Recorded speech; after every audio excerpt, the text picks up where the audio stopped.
Shalom Israel. It's your brother Marcus G back with yet another truth for thought.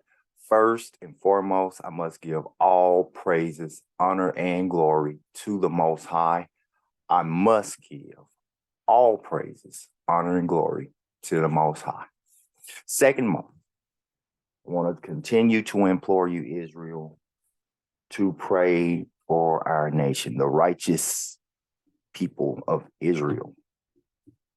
Continue to keep each other wrapped in prayer. Continue to keep the entire nation wrapped in prayer. Things are going on. And there are Israelites just definitely going through some things. You know, it's truly, truly happening. It's very real. So continue to keep each other wrapped in prayer. Now, last week, I did a truth for thought. They looked at the righteous, virtuous woman and the righteous, mighty king and a righteous union. We talked about the vows. Well, this week, it's going to be a little different. This week, we're going to look at red flags. Now, these red flags, you can see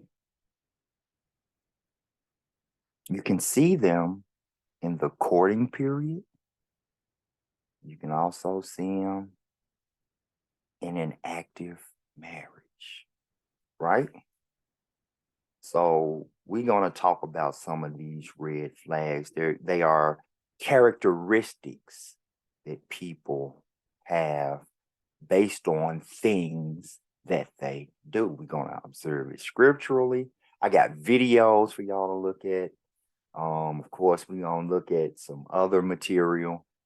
This one going to be filled with a lot of stuff, I can tell you that. A bunch of scripture. We're going to be all over the Bible with scripture. So, prior to even going to anything, I'm going to give a very public service announcement. Before we even start, and this truth for thought is going to be some real spades calling, meaning some spades going to be called some spades. And if you just so happen to have one of the characteristics of this spade, I will tell you, if you're going to get in your feelings, first I'll warn you, check your feelings at the door. Check your thoughts, your opinions, your beliefs, all that subjectivity. Check it at the door. Check it before we even go into this. Second, if you just so happen to get in your feelings, understand this. First, the Bible even says this. Understand, I'm not here to please you. I'm not here to say things that would be pleasing. I'm not here as a soothsayer. I'm not here to soothe you. It's okay. You can do this. If the Bible says the opposite, then hell no, it ain't okay. So if you do get in your feelings, understand, I don't give a damn. And I cannot be more adamant about anything at this particular point prior to getting into what I'm actually going to get into. So there's the public service announcement. We're talking about red flags. If you have a thought that, I might have one of these red flags, you better check your emotions at the fucking door. Now, let's hop into it. Like I said, last week I did the righteous union, the righteous virtuous queen, the righteous mighty king. We looked at the vows. We looked at everything positive that one should get out of a positive courting period and out of a positive marriage, right? A positive, righteous union. Not today. Today, we're going to look at some red flags that you can see either in the courting period, which the world now, their little imitation is called dating. And dating does not adhere to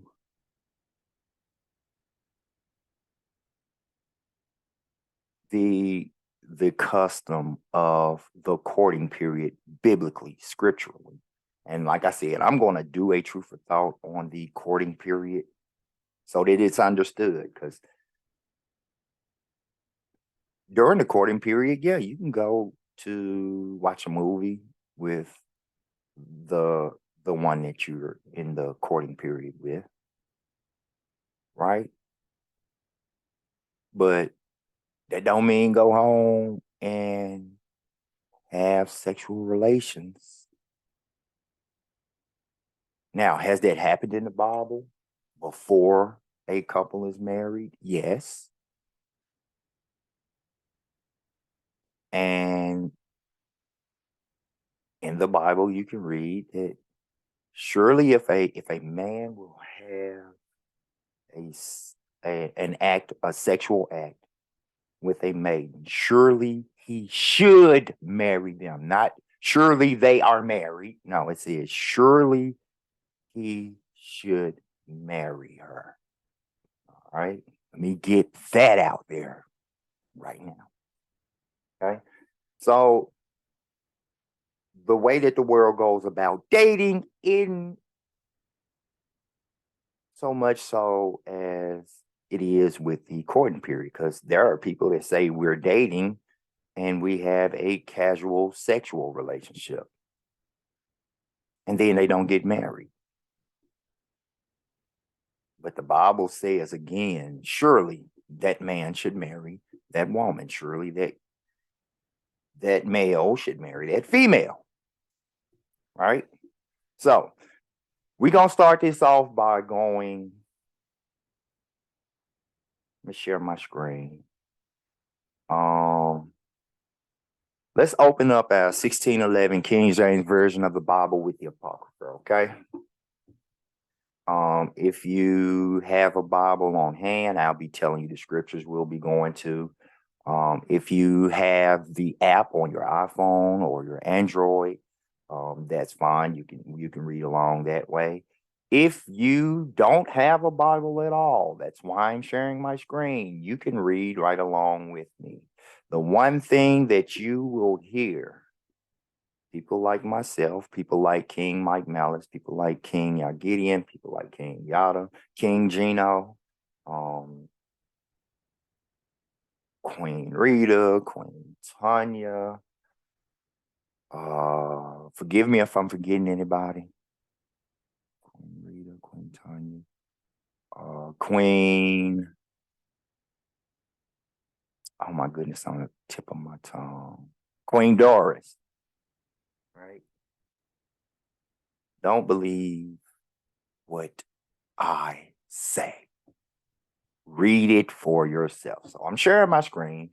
And the first verse that we're going to go to is Hebrews chapter 13 and verse 4. Hebrews chapter 13, verse 4. And it reads, and this is in regards to marriage. Marriage is honorable in all, and the bed undefiled. Remember that word, undefiled. Unblemished.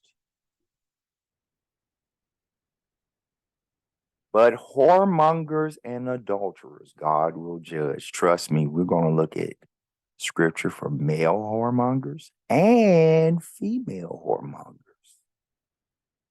Like I said, if there's a chance, if by chance, some of these things are about you, check your little feelings at the door. All right. I want to go from there to Exodus 20 and 14, because here you see whoremongers and adulterers, right? So let's go to Exodus 20:14. We're going to go to the Torah, Old Testament. Like I said, we're going to be all over the Bible today. Exodus 20:14, we're going to look at a law, statute, or commandment. Look at a commandment.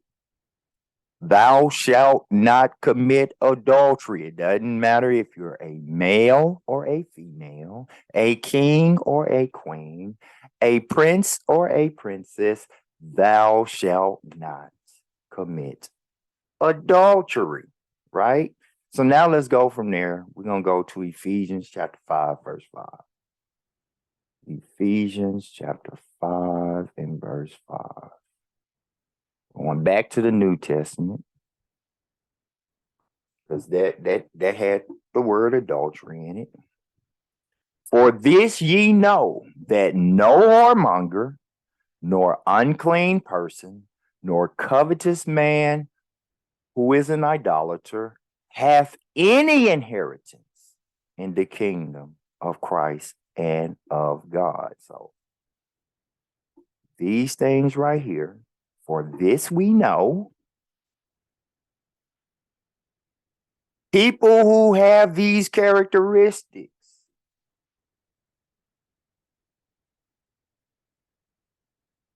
it is written in the Most High's word.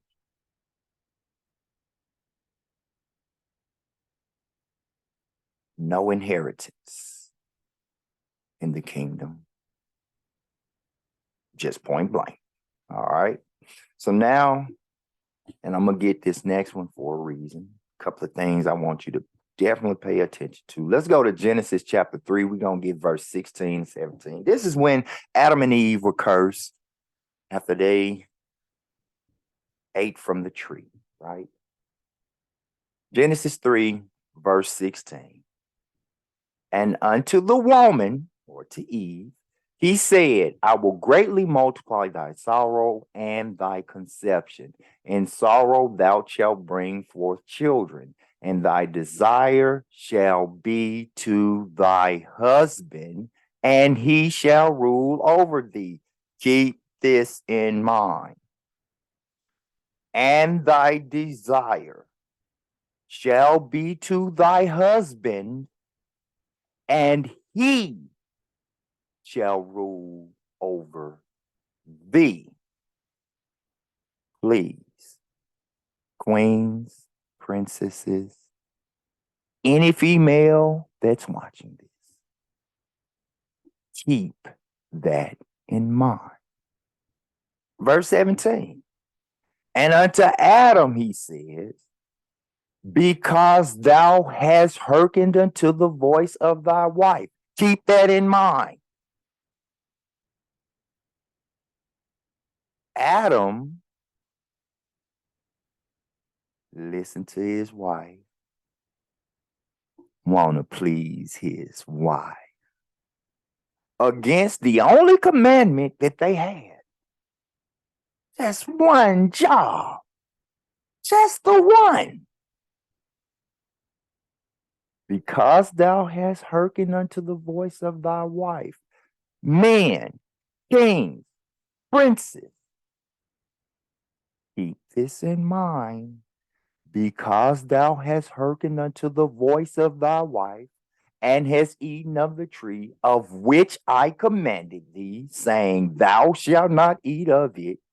Cursed is the ground for thy sake. In sorrow shalt thou eat of it all the days of thy life. So it's a couple of things. I hope y'all, if y'all taking notes, y'all put an asterisk by it. In regards to the woman, is that the woman's desire shall be to her husband, and that her husband shall rule over her, right? In regards to the men, or males, the kings, the princesses, any man, because thou hast hearkened unto the voice of thy wife, because you trying to please your wife,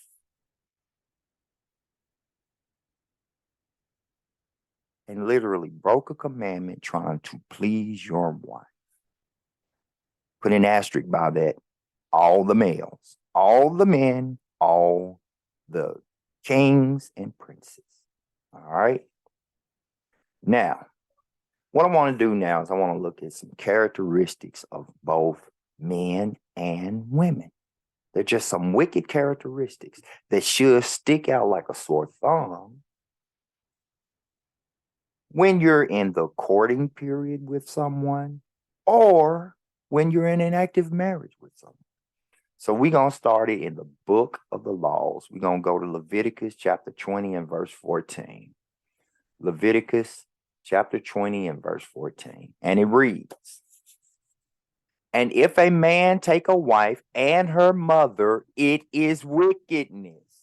They shall be burned with fire, both he and they, that there be no wickedness among you.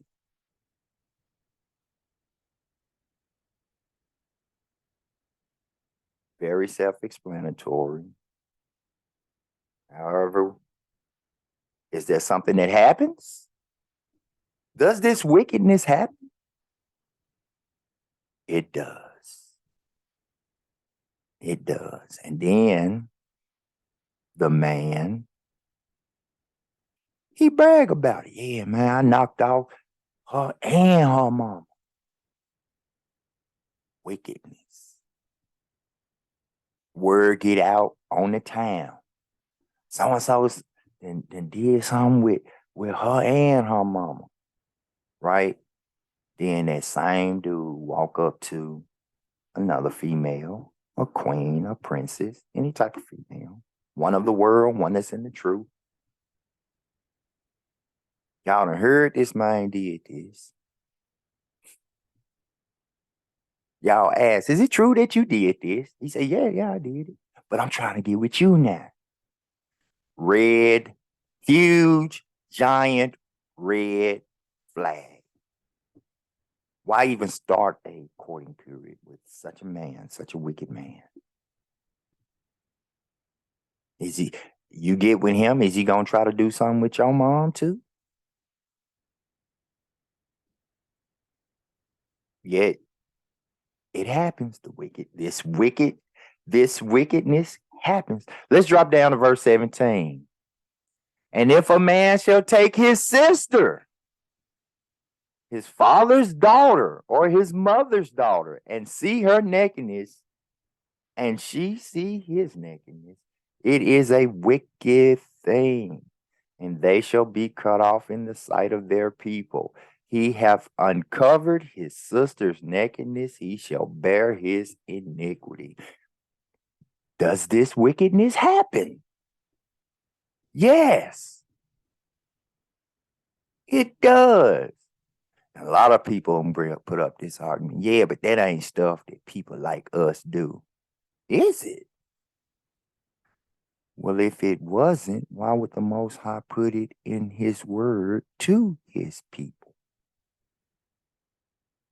Something happened in the past. Or something's going to happen in the future, because we're talking about the Most High. All-knowing. Just because you don't know about it don't mean it don't happen. This is a wicked person. Let's go to Job 15 and 20. I'm going to go to Job 15 and 20. Job 15 and 20. And it reads, the wicked man travaileth with pain all his days, and the number of years is hidden to the oppressor. Wicked people don't even realize why they go through the things they do. They don't even realize why they are going through the things that they do. But they continue in their wickedness. And things keep happening to them. They just can't figure it out. Can't figure why. Why did I not get my check? And I needed my check to pay my car note. Now I didn't got my car.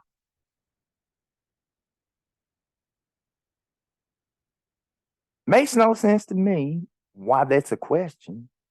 They don't even consider the wicked things that they do. They don't even consider reflecting on themselves. Let's go to Proverbs 12 and 2. Proverbs 12 and 2. And it reads, a good man obtain a favor of the Lord, right? But a wicked man, a man of wicked devices will he condemn. I included this for a reason, very, very specific reason, because wicked people that are real divisive, they have agendas. That's why they have the device set up to achieve their agenda.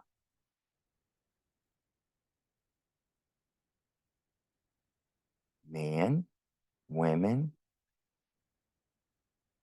if you prove a friend like you're supposed to, when they start showing signs of having an agenda, you can pretty much bet your bottom dollar. I don't know what this agenda is, but it's probably wicked. It's more than likely wicked. All right. Let's go to Proverbs 14 and 17. We're going to go 2 chapters over and drop down to verse 17. He that is soon angry dealeth foolishly, and the man of wicked devices is hated. These people with these agendas, I'm telling you, once you get found out, once that spade get called, boy, you are hated. And there are wicked people in Israel. There are wicked Israelites. There were wicked Israelites in Israel of old. This is the same people. Nothing has changed, nothing new under the sun. It means that right now, today,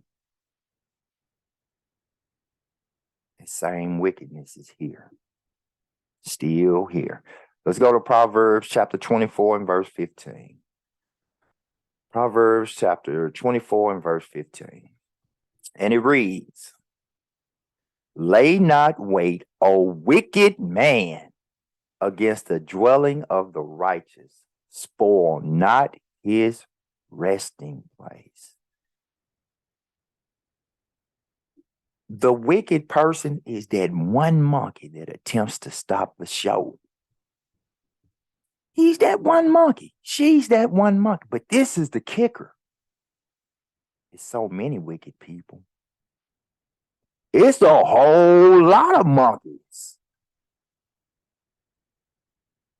that'll stop the show, that'll attempt to stop the show. When you start seeing these monkeys, these wicked people, these are some red flags. Wickedness is a red flag.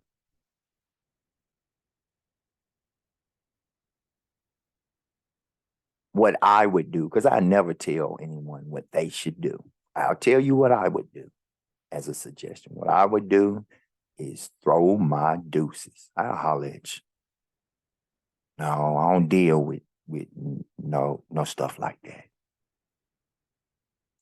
All right, let's go now to Ecclesiasticus. We're going to go to the Apocrypha. Ecclesiasticus. And again, these just some little fundamental things, little basic things. I ain't really got into the meat yet at all. Ecclesiasticus chapter 25, verses 16 and 17. I had rather dwell with a lion and a dragon. It's a man speaking.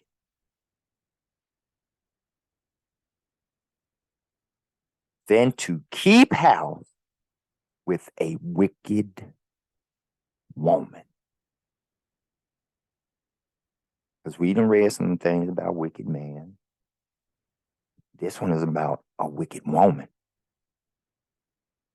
The wickedness of a woman changeth her face, and darkeneth her countenance like sackcloth. Remember I said it's that one monkey that want to start the show? A wicked woman. To a man, to the men. You've been at work all day. Had a rough day at work. You come in to the house ready to relax, take your shower, chill, just be there with your family. First thing you see is your beautiful wife looking ugly as all get out, like everything around her has the stench of feces. I'll just say that. Everything around her has the stench of feces. And here go this monkey finna try to stop this show. This wicked woman finna try to stop this show. All I want to do was come home, relax, take my shower, chill with my wife. I love her. She's beautiful. I come in here and no, she's not beautiful right now. She has the face of like she finna murder somebody. Her lips puckered like she done sucked on about 50 lemons just before I walked in the house. I mean, literally, she sucked the 50th. She was sucking on the 50th lemon 2 seconds before I walked in the house. In those 2 seconds, she discarded the 50th lemon.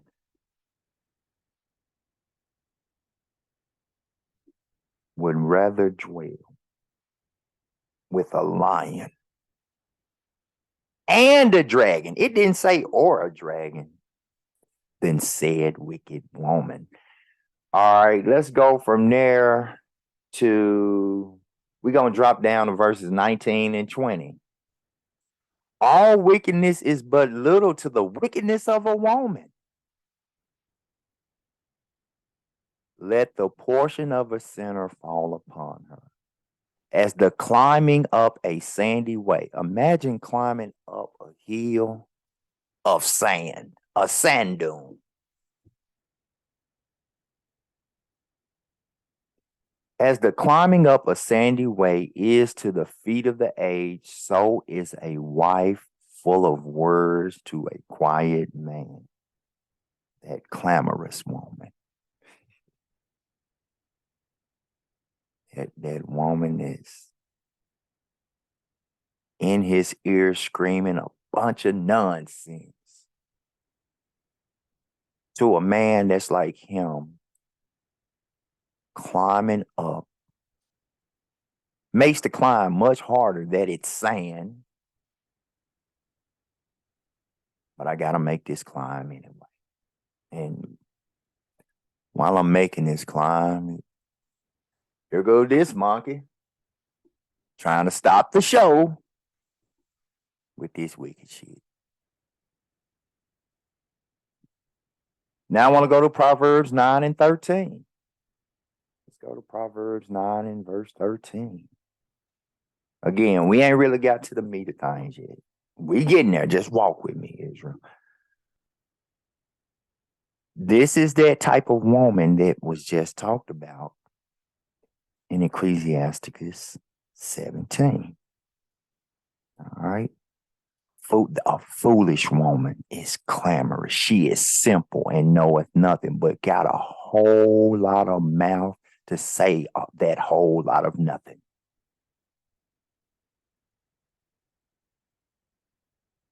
Now, I'm not saying this to all the women that's hearing this and to all the men that heard the other things. I'm not saying this. I'm literally reading the Bible. If you already, and I promise you, we ain't even to the meat of stuff, but if you already getting in your feelings, it's early enough in the truth of thought. Step back out the door, check that shit, walk back in. All right. Now let's go back to Ecclesiasticus. We're going to get chapter 25 and verse 23. Ecclesiasticus chapter 25, verse 23. A wicked woman abateth the courage, maketh a heavy countenance. That's why it's like walking up a sand dune, and a wounded heart. A woman that will not confront her husband in distress maketh weak hands and feeble knees.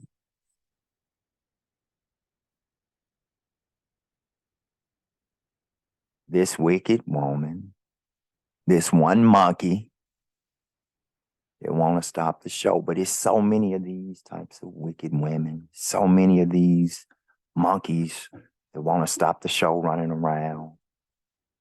Because the world is not getting more and more righteous. It's getting more and more wicked. It's just getting worse and worse.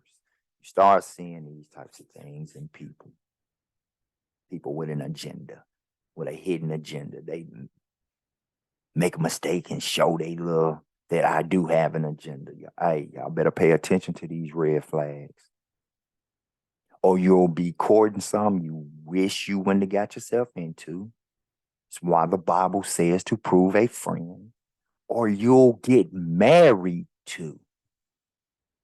All out married to. Some people that have these characteristics, whether they're in the truth or in the world, it matters not.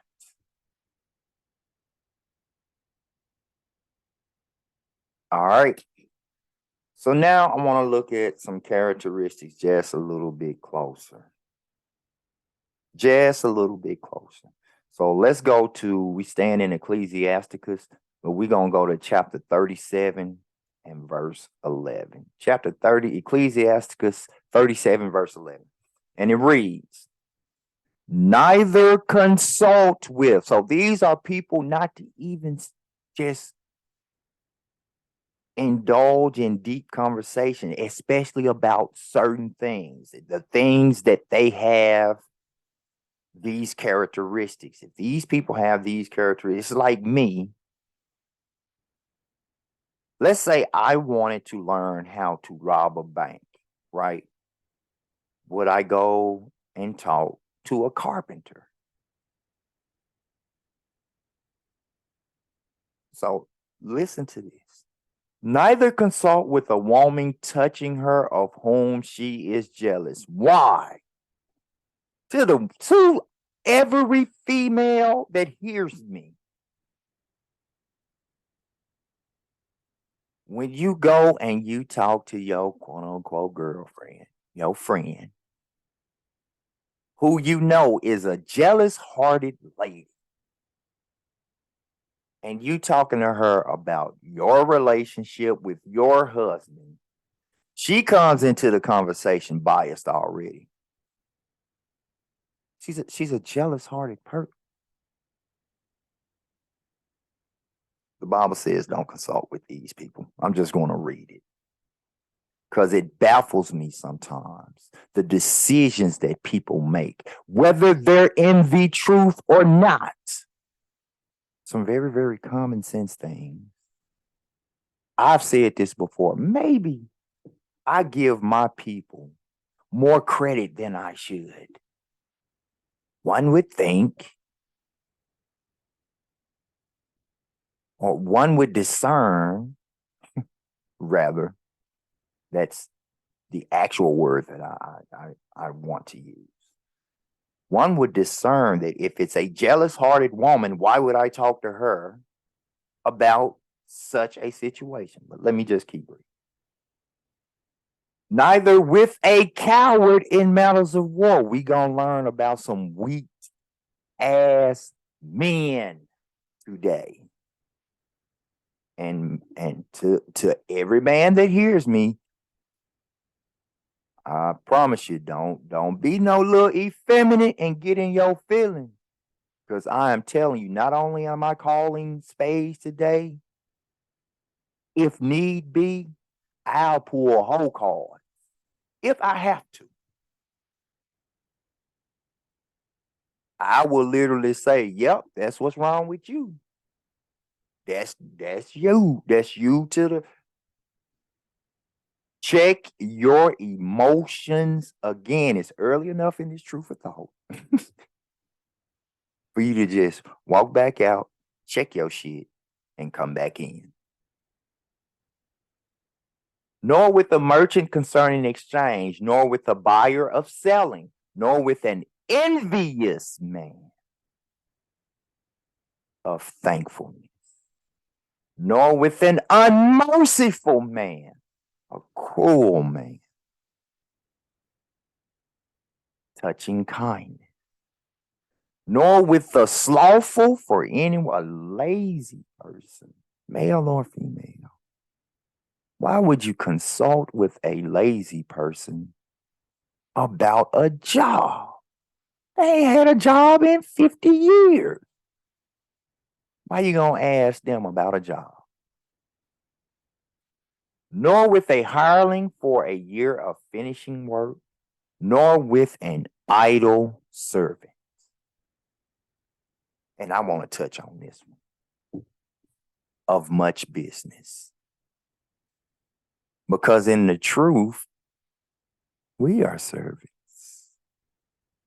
And there's work that we do. So I want to give you a scenario. To the queens, to the women of Israel, and this is only to the modest daughters of Zion, to these modest queens. If you're out shopping, right, you got your modest apparel on, you got your fringes on, and another young lady she appears to be of Israelite descent, right? You haven't necessarily confirmed it, but she appears to be, right? She say, man, I like your dress. That is, man, that's banging. But I've seen like some pictures of them, of dresses with them things on the bottom. Look at what an idle servant would do. Yeah, it's written in the Bible, and walk off. While a servant doing the works will say, well, let me show you something. And explain Numbers 15, 38 through 40. Now to the kings, to the men. In the truth, supposed to be servants, right?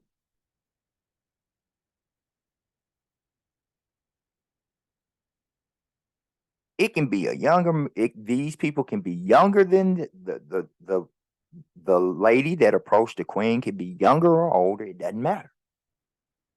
To the man, it could be a younger or older man. Come up to you. Yo, I like this shirt, man. That shirt fly. And I saw on the internet some other dudes that had them same things that you got on the bottom of your shirt. They look like these right here, right? And they say, what is that about?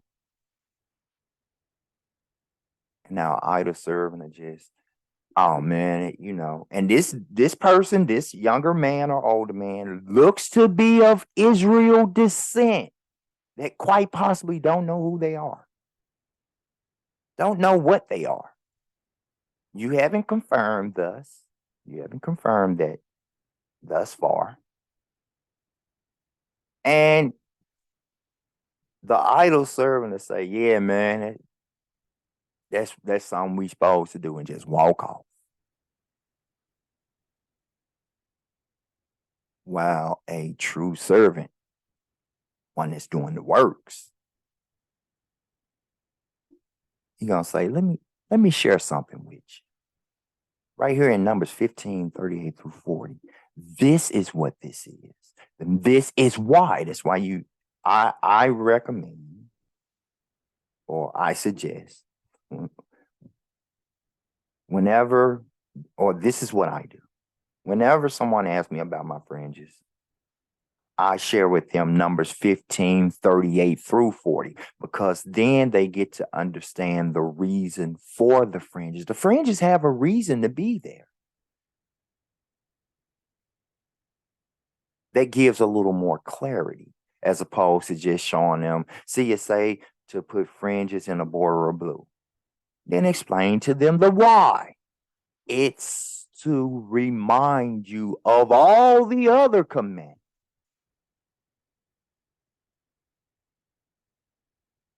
Why would someone that's an Israelite consult, they're in the truth, consult with a non-believer on matters of the Bible? One would discern it should be the other way, but we got people in Israel that do just that. Then when they start getting led astray, start backsliding, you start reading scriptures like it was better that you never knew, nor with an idle servant of much business, of doing the works, of doing all the works. Hearken not unto these in any matter of counsel. I'm not saying it. I'm not the one telling you don't talk to your jealous girlfriend about matters of your relationship. I'm not saying it. The Bible says it. It's not me saying it. The Bible, I'm simply reading the Bible. So now that we looked at that, last week when I started talking about the righteous union, I started in Proverbs. So I started with the righteous, modest woman, right? This week, though, we're going to flip the script. We're going to start by looking at the men. Now, I want you to keep in mind, we are examining quote unquote red flags, all right? And noticing these red flags in either of these situations, the courting period or marriage, an active marriage, right? And the first thing we're going to start with, and I said this back when we looked at Genesis 3 and 17, we're going to start with weak men. Weak men. It's some weak ass men, both in the truth and not. It is. If you are one of those weak ass men and you looking at this right now, I'm gonna tell you again, you better check your little shit, check yourself. Because what's finna come out is coming straight out the Bible. It's not my thought. It's not my opinion. It's not what I feel.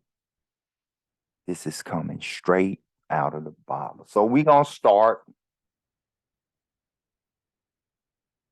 with Ecclesiasticus chapter 25 and 21. So we stand in Ecclesiasticus. We're going to go to chapter 25 and verse 21. I'm going to try to speed this up because I got a whole lot more stuff to cover. Oh my, I'm just not realizing. This is something that a weak ass man will do.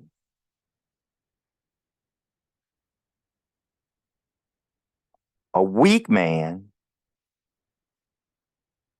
would be oh so mystified by the outer appearance of a woman. Okay. Won't take into account the characteristics that make this person up.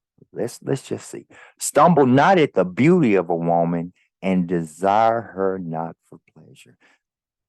This is telling you, men, kings, princes,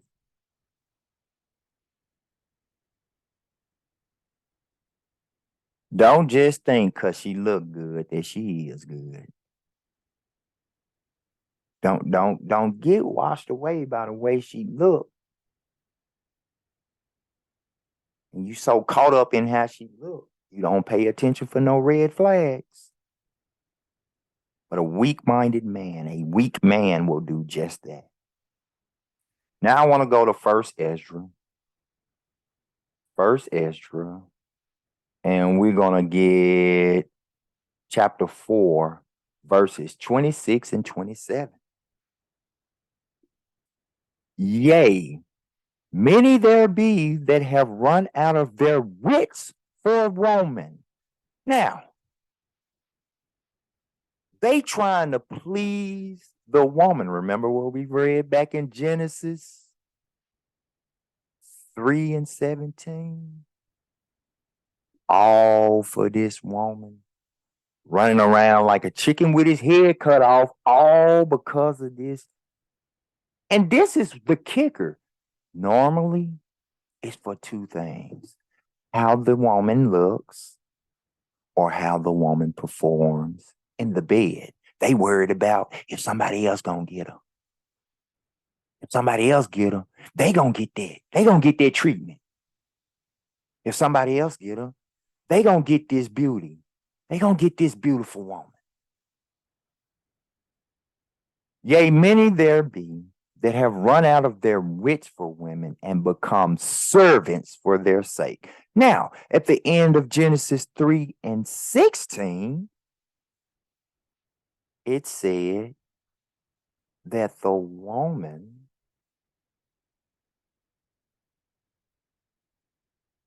will be led by the man. But look at a weak ass man.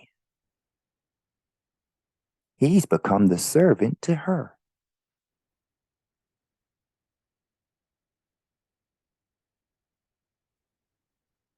Let's look at the result of many a man that have done this.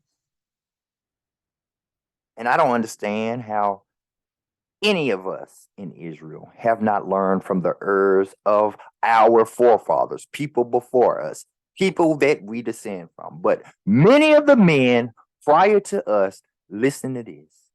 Many also have perished. They died. And sinned. They transgressed the law trying to please. But think about Adam. Genesis 3:17 said very plainly, you weren't deceived. The deceiver didn't come to you, so I can't say you ate of the tree out of deception. No, no, no, no, no. But you hearkened unto that lady. You wanted to please that lady. And sin for women all the way back to Adam. I'm going to ask the men real quick in the chat, if you hear in the live chat, have you not learned from the errors of your forefathers all the way back to Adam in regards to your interactions and your dealings with a woman? Be that woman someone that you are courting, or be that woman your wife. I'm going to do you one better because we're going to talk about this later. Even if that woman is your mama, because it's some mama boys too. We're going to talk about some mama's boys. I'm telling you, it's a lot of spades going to get called today. But for any woman, this is what a weak ass man will do. And The result of it in the past, per the Bible, not me, is these men perished, they erred and sinned for that very same woman. Let me keep going. Like I said, I got a lot of stuff to cover. So from there, we're going to go to Ecclesiasticus 33. We're going to stay in the Apocrypha. We're going to Ecclesiasticus chapter 33, and we're going to get verses 18 and 19. Hear me, O ye great men of the people. So this is the men of Israel. And hearken with your eyes, ye rulers of the congregation. This is literally saying you're supposed to be the leaders. You're supposed to be the heads, men. Listen to some instruction that's going to be given to the men of Israel. Give not thy son and wife, thy brother and friend, power over thee while thou livest. I know it was a lot of people that was mentioned, that were aforementioned before I said power over thee while thou livest. But I want you to pay close attention, men and women, because this is how weak men will come to you and literally say, I just want to just please you and only you, and that's it. And you can ask for confirmation. You can literally say, but what about God? What about the Most High? Nuh-uh, this is all about you. If that red flag, if you don't see that red flag, then you don't have eyes. And I don't know what to tell you.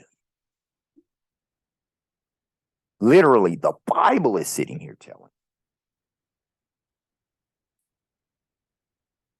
Give not thy son and wife, thy brother and friend, power over thee while thou livest, and give it not thy goods to another, lest it repent thee, lest it kick you in your ass, just as sure as you give your power to any of those individuals. Now you regretting it. You're going to regret it throughout the duration of that relationship. If it's your son, you're going to regret it throughout the duration of the relationship with you and your son. If it's your friend, the same thing. If it's your brother, the same thing. If it's your wife, the exact same thing. And thou entreat for the same again. Again, we're addressing a weak man, queens, princesses, pretty much any female. If you see this red flag that this man is weak, because he's weak for your flesh, it means he has no discipline over his flesh, because all he can think about is pleasing you. Nothing else. Now, I'm not saying that a man is not supposed to do for a woman or for his wife or for the person that he's in a courting period with. But when it's all encompassing, that's all that it's about. That is a huge red flag. And I'm going to show you because we're going to get an account of a weak ass man. All right. Now I want to go and we're going to revisit Genesis 3 and 17. Just so we can make sure that this is in context. Genesis 3 and 17. It says, and unto Adam he said, because thou hast hearkened unto the voice of thy wife. So because you want to please your wife and has eaten of the tree of which I commanded thee, saying, thou shalt not, you want to please your wife so bad, you broke the commandment. You erred. You sinned. Now, was Adam a weak man? Let's say he wasn't a weak man, but I promise you this, he was weak in that moment, extremely weak. And I promise you, the Most High, that's what he remembers, that transgression of the law. In the Most High's eyes, this weak ass man.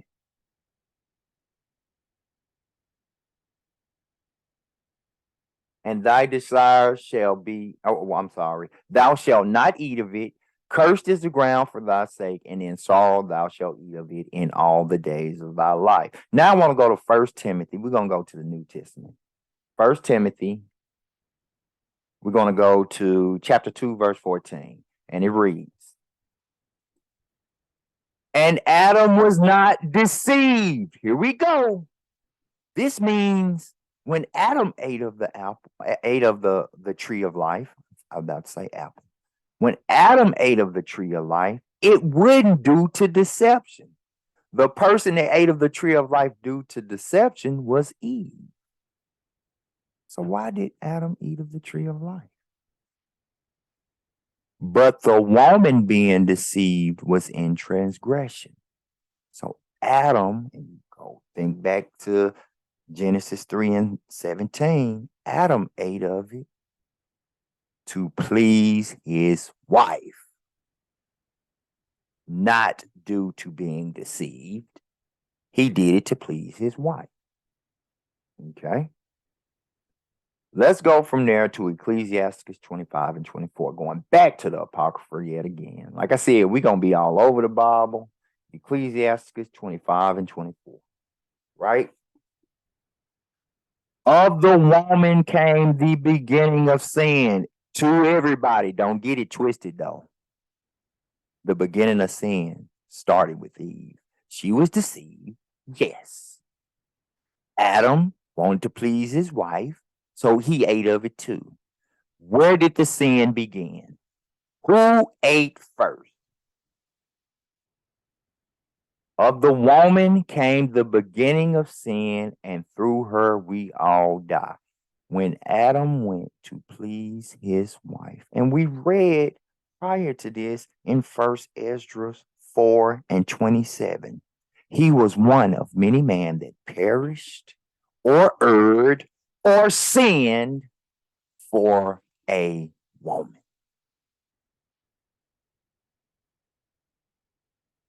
And he definitely sinned for a woman. Now we're going to look at an account of a weak man, all right? Now, this account stretches over 1 Kings all the way from chapter 16 to chapter 21. And we're not going to read all of it. But we're going to just get the gist of it throughout it. Now, I will tell you, I will definitely, my suggestion, I would read the whole account. I have read the whole account, so I suggest to you that I would definitely read the whole account. But for the sake of time today, we're not going to do that. So let's go to 1 Kings chapter 16. 1 Kings chapter 16 and verse 31. All right. And it came to pass, as if it had been a light thing for him to walk in the sins of Jeroboam, the son of Nebat, that he took to wife Jezebel, the daughter of Ethbaal, king of the Zidonians, and went and served Baal and worshipped him. Now, you'll see later on that his name was changed to Ahab. And Ahab married Jezebel. All right. Jezebel was the daughter of Ephraim. And this was a Hamite. So you got an Israelite that married a Hamite, right? So now let's go to chapter 18. We're going to jump 2 chapters over, and we're going to go to verse 13. Was it not told my Lord what I did when Jezebel slew the prophets of the Lord, how I hid 100 of the Lord's prophets by 50 in a cave and fed them with bread and water? So this is one of the Israelites. And I want to say it was Elijah. Yeah, it was Elijah. No, it was Obadiah. It was Obadiah. Obadiah hid the Most High's prophets. Because see, Jezebel was going around killing the prophets of the Most High. That's what Jezebel was doing. She was killing people that were in the truth, for lack of better terms. All right. Jezebel was ordering that they be killed as the queen of Ahab. Right? So let's go from there to verse 19. Now therefore send and gather to me all Israel unto Carmel, and the prophets of Baal 450, and the prophets of the groves 400, which eat at Jezebel's table. So now Elijah is saying, all right, I want y'all to go and gather all of her prophets, not prophets of the Most High, because again, Obadiah hid them away and was feeding them with water and bread. But Elijah's saying, go and get her prophets. Since she killing our folks. And in actuality, the Most High had told Elijah to kill all of them. So this is where the plan is being devised to kill them, right? Let's go from there to chapter 21. All right, chapter 21, and we're going to get verses 23 through 25. And of Jezebel also spake the Most High,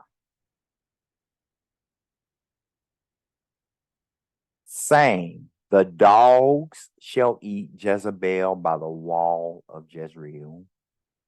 Him that dieth of Ahab in the city, the dogs shall eat, and him that dieth in the field shall the fowls of the air he eat. Listen to this. But there was none like unto Ahab, which did sell himself to work wickedness in the sight of the Lord, whom Jezebel his wife stirred up, all for a woman. The Most High said, to this point, nobody did it like this. Now Adam had happened, but to this degree, Most High said, man, well, nobody did it like this. Not like Ahab. All to please his wife. See, as Jezebel was killing all of the Most High's prophets, she was replacing them with her own quote unquote prophets. Ahab, he wanted to please her so bad, he just went along with it. Okay, baby. Oh, that's fine. Okay. You killed 200 more of them today? Okay. It's okay. You gonna replace them? Okay.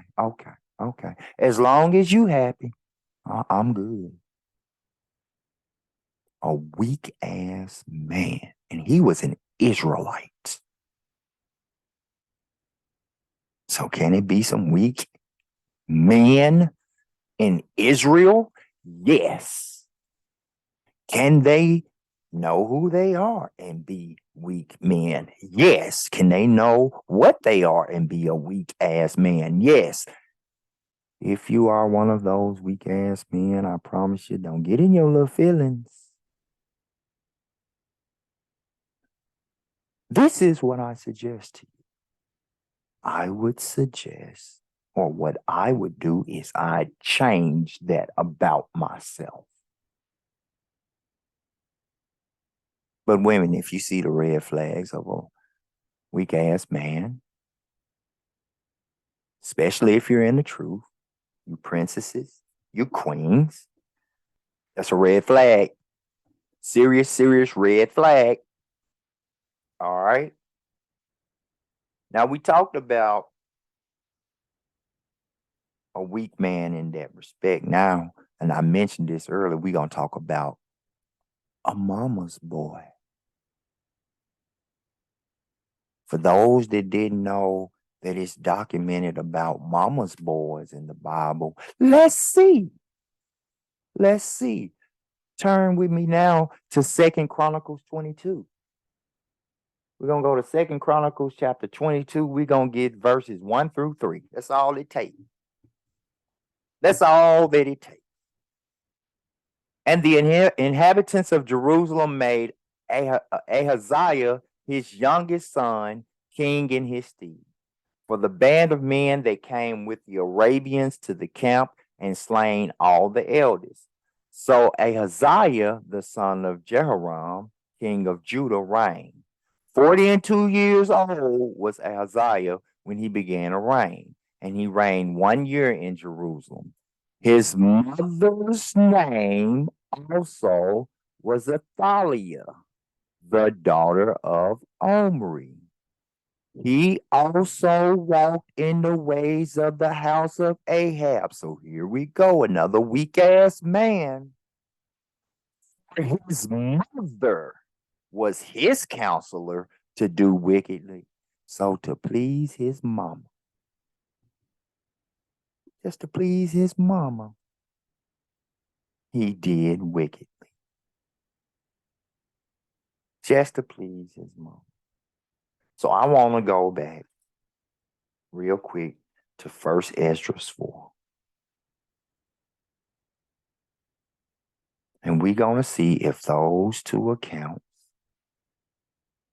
amount to that which the Bible says. So we're going to go to 1 Esdras, go back to the Apocrypha, and we're going to go to chapter 4, and we're going to get verse number 27. 4 and 27. Did Ahab and God dog, it's on the tip of my tongue. Did those two accounts, the mama's boy, let's see if they fit what 1 Ezra 4 and 1 Ezra chapter 4 and verse 27 say. Many also have perished, erred, and sinned for the women. So both of them did just that. Weak ass men. One was a mama's boy. One just only wanted to please a woman. So now I want to go and look at, let me go back. Queens, princesses, women, a mama's boy, red flag. I don't care if it's the courting period or in marriage, red flag. To be perfectly honest or truthful, if you see this in the courting period, you shouldn't even make it to an active marriage if you see some of these red flags. However, sometimes them red flags don't manifest until the marriage, or you miss all the damn red flags when you were supposed to be proving them, and it shows its ugly head in marriage. And that's on both sides of the coin. That's for the men and for the women. Because we almost done with the men. Then we got to address the women. So let's go now, and we're going to read in the Bible about a cruel man. And these are pretty self-explanatory. However, I am going to make mention of them. So let's go to Psalms, going back to the Old Testament, chapter 71, first book. verse 4, chapter 71, Psalms chapter 71, verse 4. And it reads, "Deliver me, O my God, out of the hand of the wicked, out of the hand of the unrighteous and cruel man." If you notice that a man is of cruelty in the courting period or during your marriage, that is a huge red flag. Huge, huge red flag. Now let's look at a violent man. One he like to put his hands on. We're gonna see if it's even mentioned in the Bible. So we're gonna go to Psalms 140 and 4. Psalms chapter 140, verse 4. 140 and verse 4. "Keep me, O Lord, from the hands of the wicked." "Preserve me from the violent man who have purpose to overthrow my goings." I gotta say this to the women.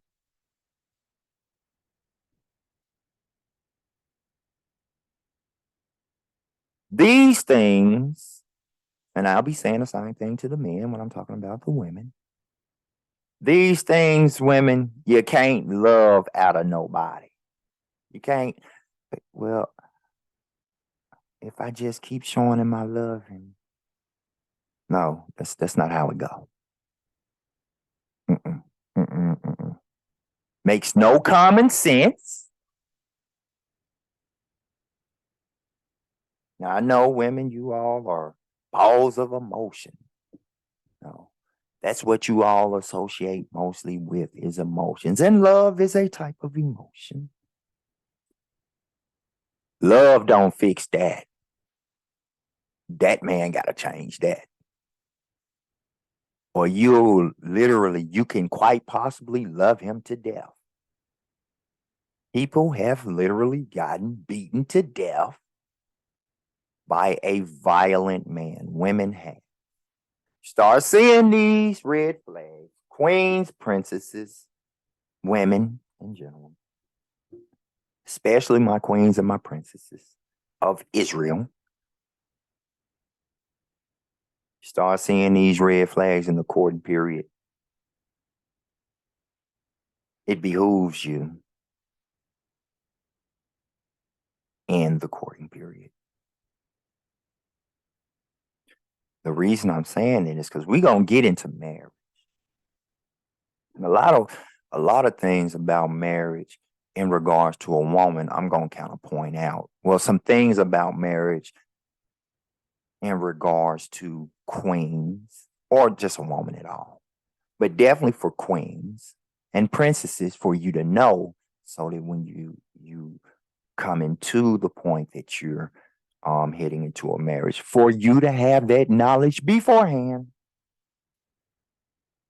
I'm gonna definitely address something in regards to that. So now let's go see about a jealous man. Let's see about a jealous man. Let's go to Numbers 5. Numbers chapter 5. We're gonna get verses 29 and 30. Verses 29 and 30. And they read, "This is the law of jealousy.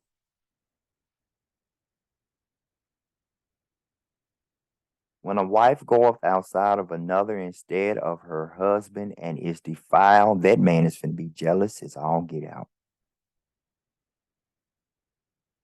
It'll be likewise for the woman. Or when the spirit of jealousy come upon him." And this is talking about the man, because the wife, she went outside. She committed adultery. She fornicated. Or when the spirit of jealousy come upon him, and he be jealous over his wife, and shall set the woman before the Lord, and the priest shall execute upon her all this law. Women, times not like they used to be, right? Times ain't like they used to be. But this is something that would happen if you did that back in the day. But you've turned this man to jealousy. And what happens is the next queen or princess that runs into this man, if he hadn't changed that jealous way, oh, he gonna come into that situation biased. And 9 times out of 10, they haven't changed it. 9 times out of 10, they haven't changed it. And when they show you that red flag, it should be while you're proving him. So it should be around in the courting period where you can cut it off. And I use that, man, where you can cut it off. Then that would be a good idea.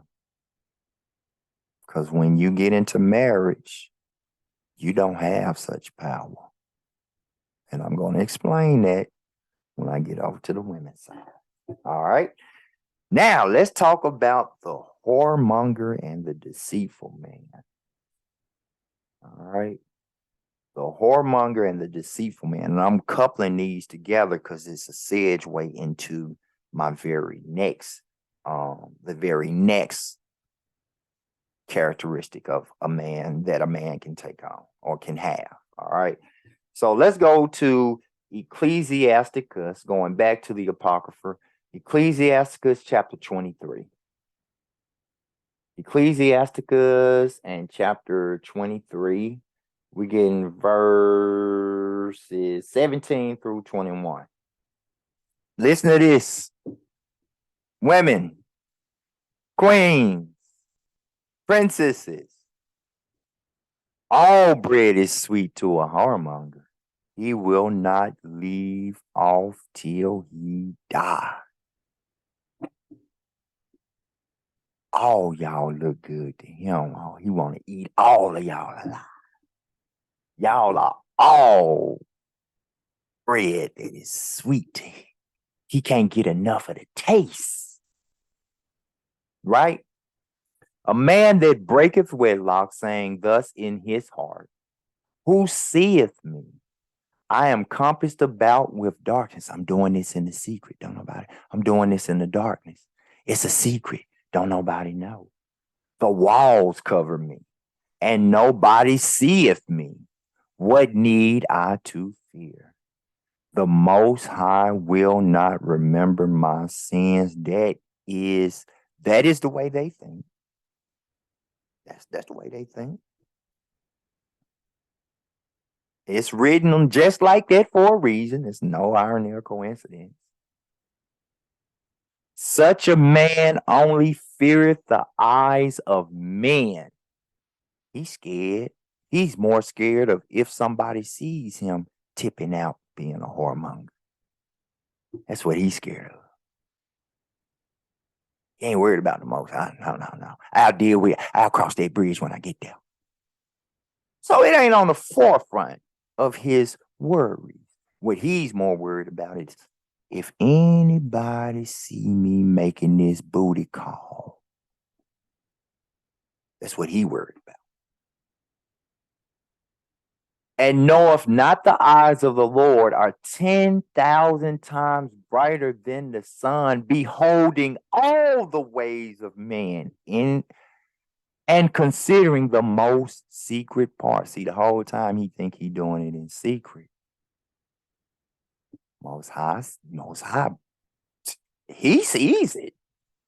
Regardless of what he think, what he feel, or what his opinion is. No, it's my opinion. He don't see it.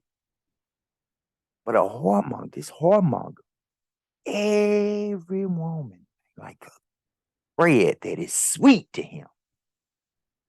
He's more worried about other people seeing him going around to all these different women, all this sweet bread. He's more worried about that than the Most High looking at him constantly being a whoremonger.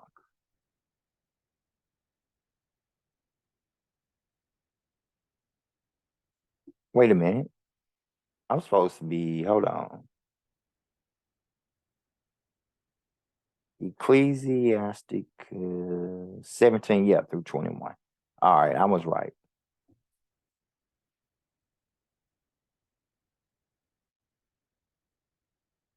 So I left off at, okay, verse 20.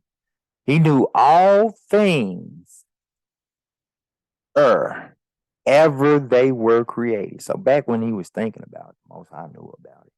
Also, after they were perfected, he looked upon them all, even after he committed these acts of being a whoremonger. He knew them when he was thinking about them. He knew them when he was planning them. He knew them when he was doing it. Most High knew it all the whole time. Listen to the punishment for this man. This man shall be punished in the streets of the city, and where he suspecteth not, he shall be taken. But this is a whoremonger. You see that red flag, women, queens, princesses? Hey, do with it what you wish. If you are a male and a whoremonger, understand this. You ain't doing nothing in secret. Most High, he knew about it when you was thinking about it. He knew about it when you was planning it out. He knew about it when you did it. He saw all of it. While you chasing all that bread that's sweet to you. Don't get mad at me. Please. Don't get mad at me. I didn't say it. I simply read it straight from the Bible. Now, from there, I want to go in Ecclesiasticus. We're going to go to chapter 11.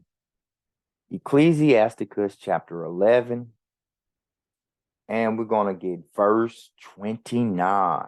And this is in regards to the deceitful man. Bring not every man into thine house. This is a wise word of suggestion. Bring not every man into thine house, for the deceitful man have many trains. Once you notice that a man is deceitful, see, a lot of people tend to adhere to what the world says. The world says that deceitful people are women. No. Deceit is something that either a man or a woman can take on. Yes, there are deceitful men.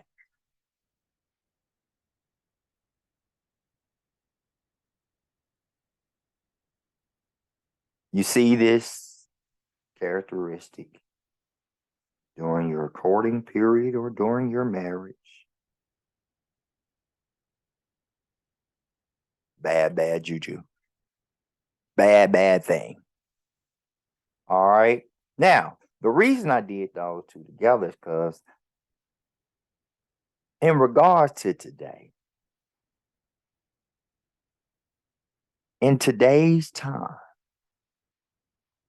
although individually those do stand alone as red flags, that is true. I want to talk about something else because this type of man right here, the world just created this type of man. The world done created this type of man. They done created a title for this type of man and everything. So I want to talk about these quote unquote work husbands and social media husbands, you're a married woman and you got a male crush Wednesday and male crush Thursday and all this type of shit. And I promise you, it's some bullshit. It ain't even just regular shit. You are married or you are courting a righteous man. And you got you a work husband or a social media husband or whatever. For every day of the week, I think they got a crush. And likewise for men, you married, you got a woman crush Monday, woman crush Tuesday, some shit that started in the world. Hey, it's some people in Israel right now. You can go on Facebook, you see it all the time. My WCW. Go look at the profile picture. You see him, his wife, and the whole damn family in the profile picture.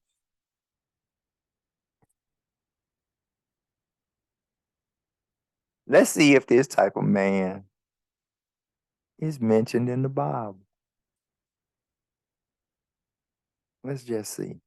Because see, work husbands, a lot of the time they say this type of man, right?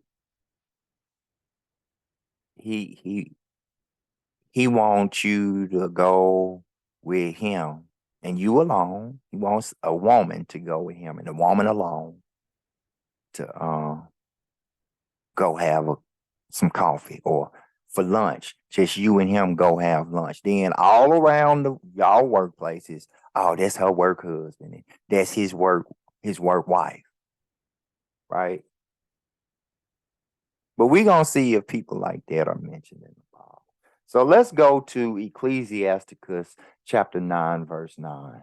We're going to see.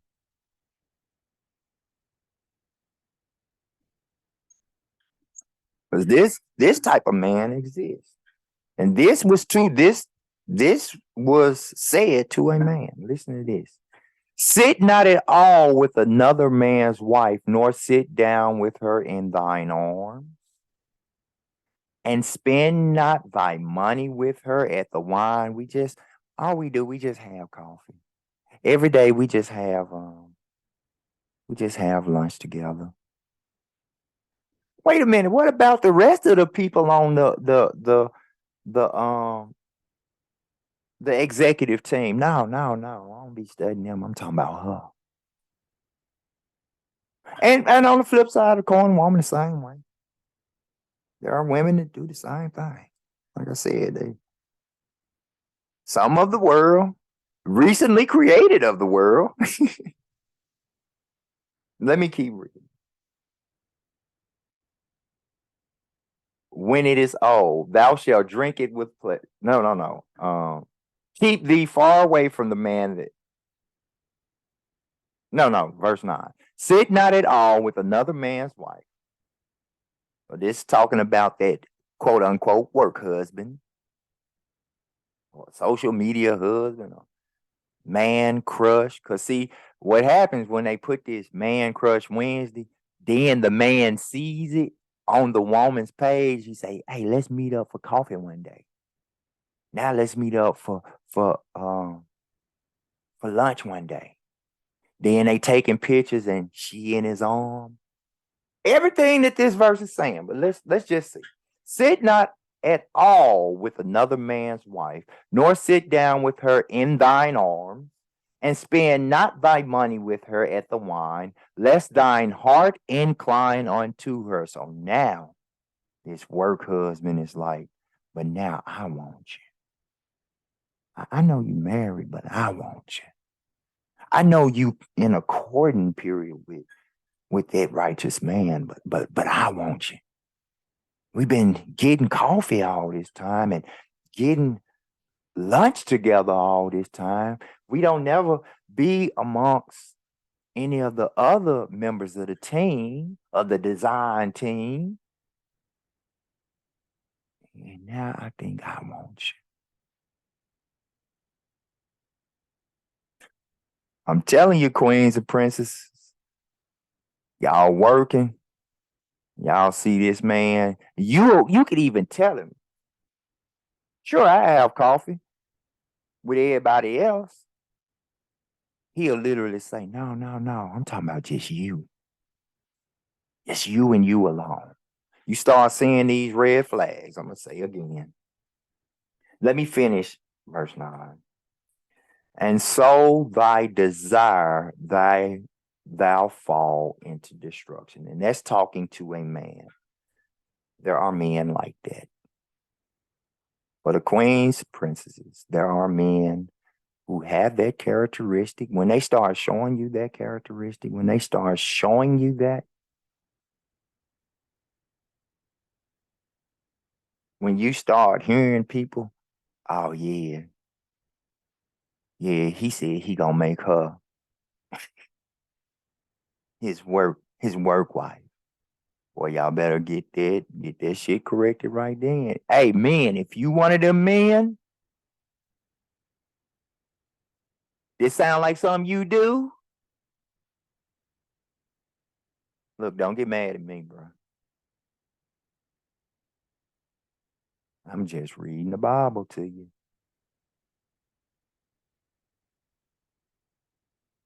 I gotta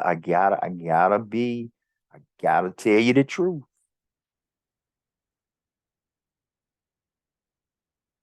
I gotta tell you the truth. Now, all these aforementioned qualities, right? Or to the females, to the queens, to the princesses. These are all red flags.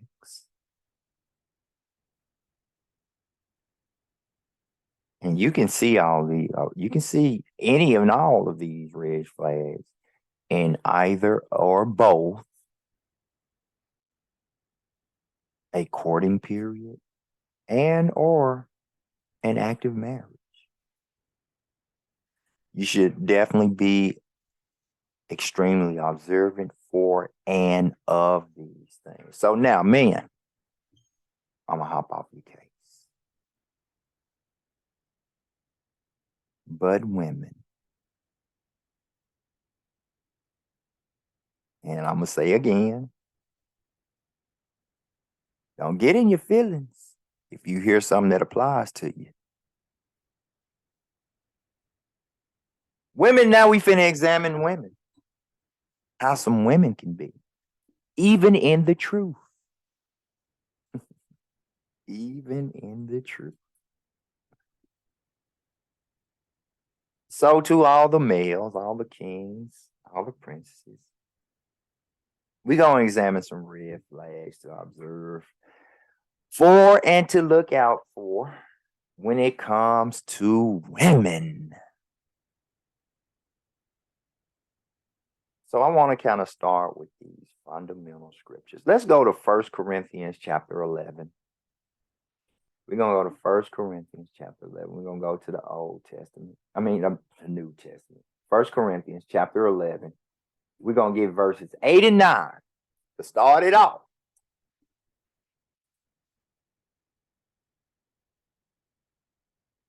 I want everybody to understand this, because this going to lead right into the first characteristic of the first kind of woman, right?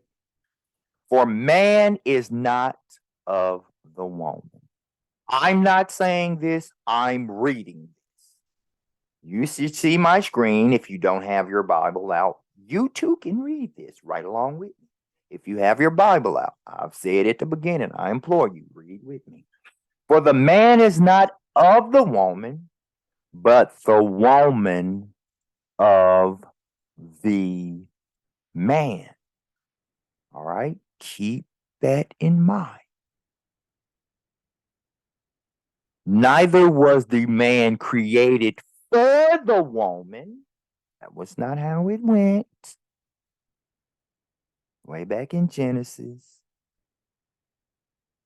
the Most High made a helpmeet for the man.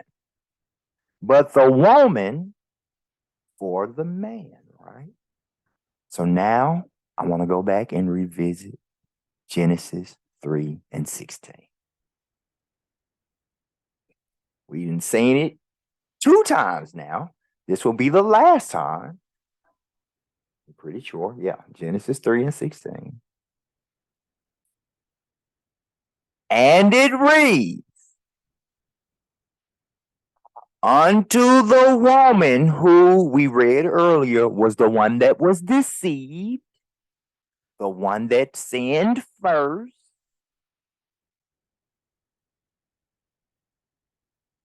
We read all this earlier.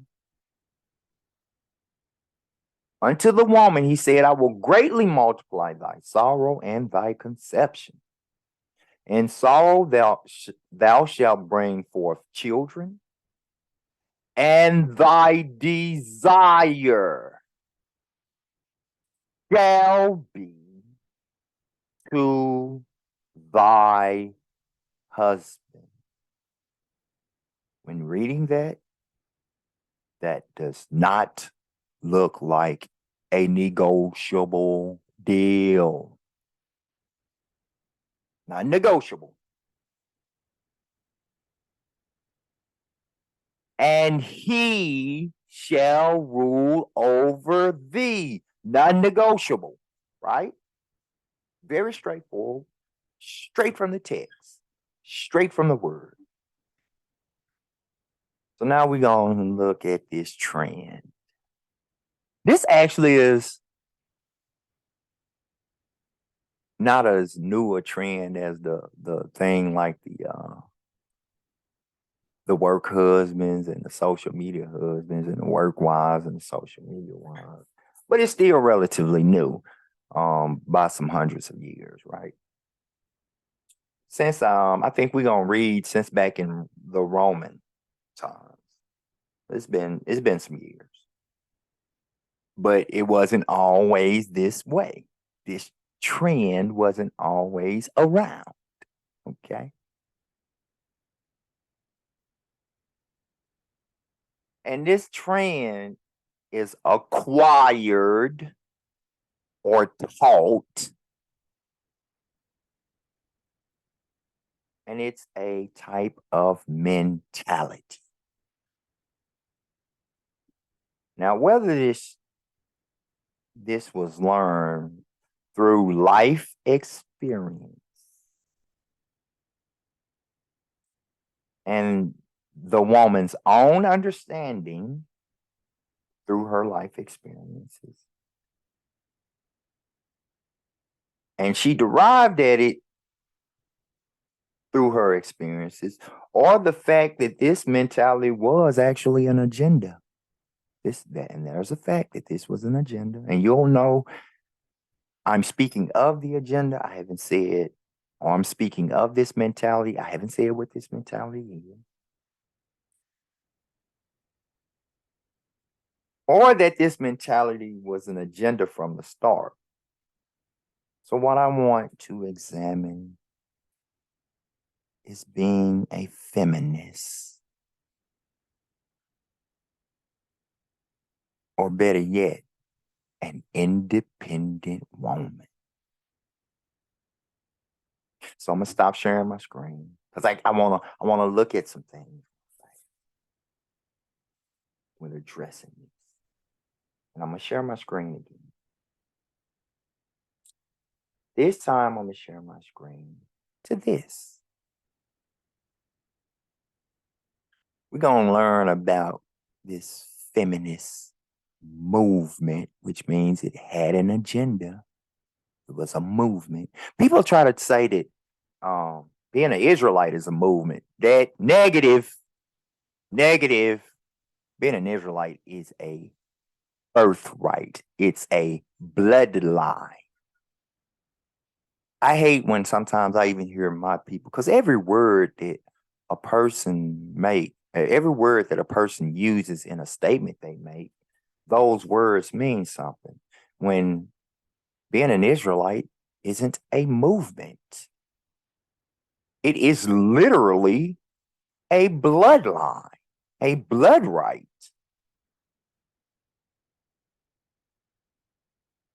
Movements are the results of agendas. It's not an agenda to be an Israelite. You can't plan, I want to plan to be an Israelite. No. Now I'm going to execute this plan to execute my agenda. No, that's not that.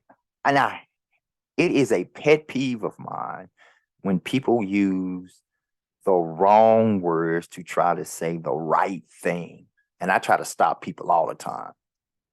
There are probably people in the chat right now that'll tell you they have literally been talking to me. I said, I want to stop you. I want to stop you right there because you said this. And I'll show them how that word affects the statement. So feminism is a movement. Being an independent woman is a movement. That's why it's an acquired mentality. All right. So let's look at feminism. Feminism, the belief that proves it. Start off with a real subjective word. Anybody that knows me and really knows me knows that I will tell you really, really fast. The reason I don't want to hear about your belief, your opinion, or what you think, your thought of, what you feel, those are extremely subjective things that can very well be derived at via lie. Now, what I'll always ask people for is their understanding of something, as an understanding you get from truth, facts, not fictitious shit. All right. But feminism, or being a feminist, is the belief in social, economic, and political equality of the sexes. And the link to this is in the description. I'm gonna definitely make sure to have, because we're not finna read all of it. We're gonna look at a few of the things. We're gonna jump around a little bit in it. Although largely originating in the West, feminism is manifested worldwide and is represented by various institutions committed to activity on behalf of women's rights and interests. So it's everywhere. The promotion of, if you feel it, if you're a woman, you feel like that's the way it should be, you think that's the way it should be, it's your opinion that's the way it should be, then we back you. Right? Now, the Most High is not the author of confusion. I'm going to say that, and I'm going to mention that again. Most High is not the author of confusion, because if you remember back at Genesis 3:16, it said exactly some things non-negotiable about women. From that point on, very, very straightforward, non-negotiable, right? Throughout most of Western history, women were confined to they were confined to the domestic sphere. Now, we read about a virtuous woman last week.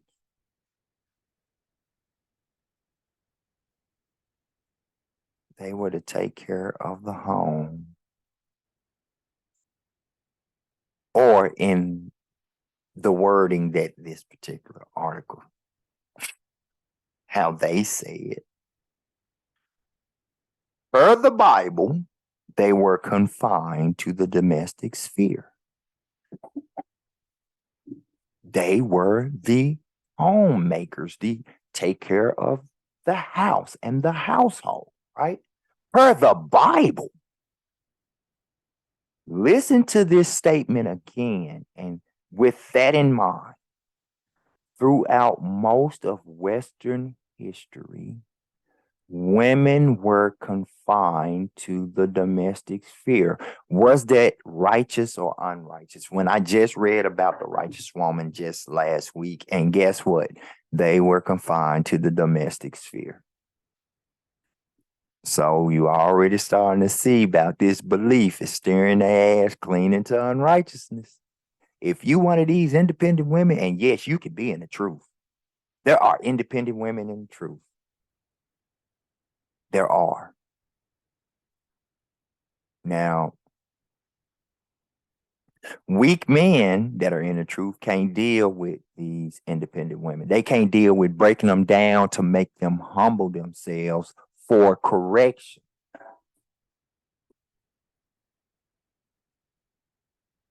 But I will be the first to tell you I'm far from weak. And I'm finna talk about it. We finna get well off into it. All right. So you can read where it say, even in medieval Europe, women were denied the right to own property, to study, or to participate in public life. Now, in the Bible, in actuality, we read where it says, for a man not to give his inheritance away as long as he lives, right? But when he's about to die, that's when he disperses his inheritance. So back in the day, that is true. Men wasn't doing the shit they doing today. Men wasn't going and putting a house in their girlfriend name because they getting married next week. Then when they get into the first argument, the wife tells him, you need to get out of my house. And look what that man has set himself up for. Not to mention, this just so happens to be an independent woman. So when she putting him out, she'll say, I don't need you anyway. I don't need a man. I can do what a man can do. Everything. Uh-oh.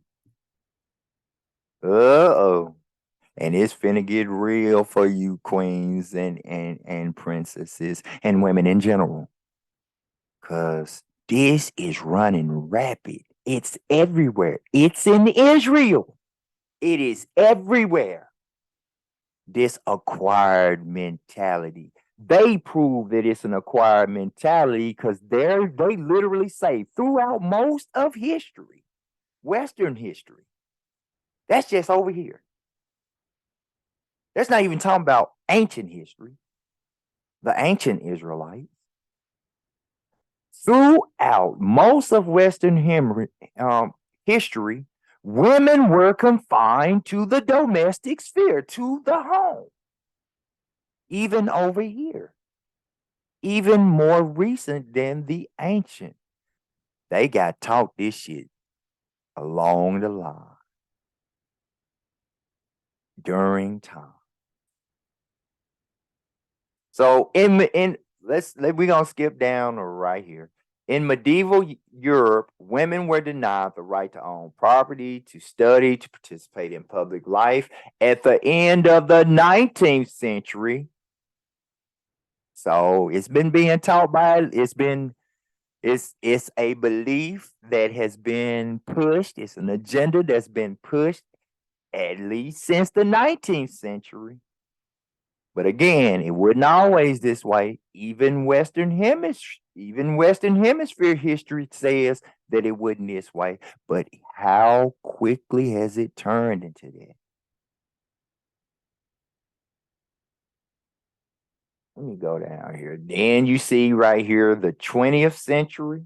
So as time is going, now let's go down here to the history of it.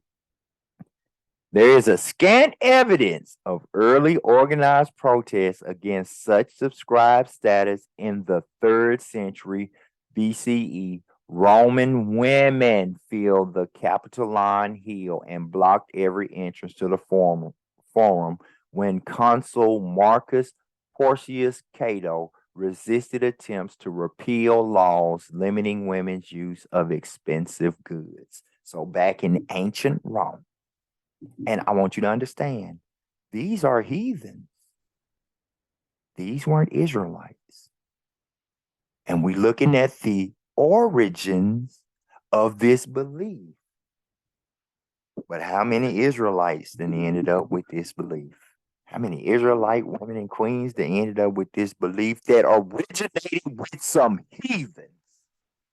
Uh-oh, boy. Hey, it ain't looking good. And I'm telling you now, just like I told the men, if this shoe fitting you and you start getting in your feelings, you can check that shit. I'm simply reading.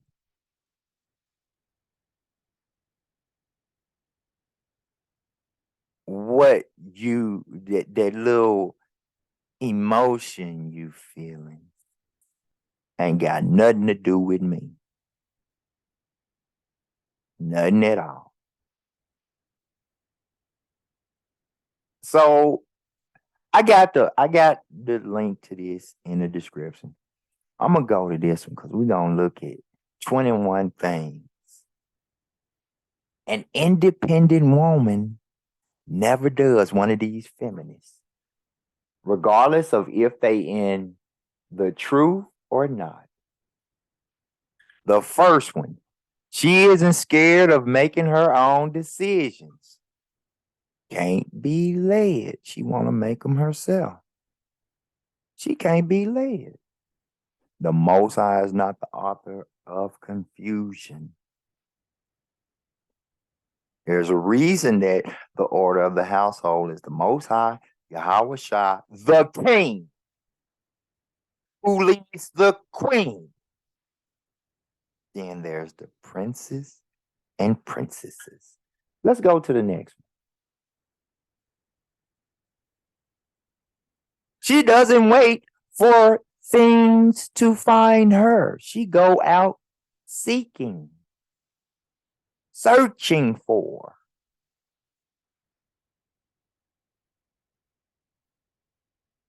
She hungry. She want to go try to hunt. I always hear these men talking about they hunting rabbits and they this and they that. I'm going to go get me a gun. I'm going to learn how.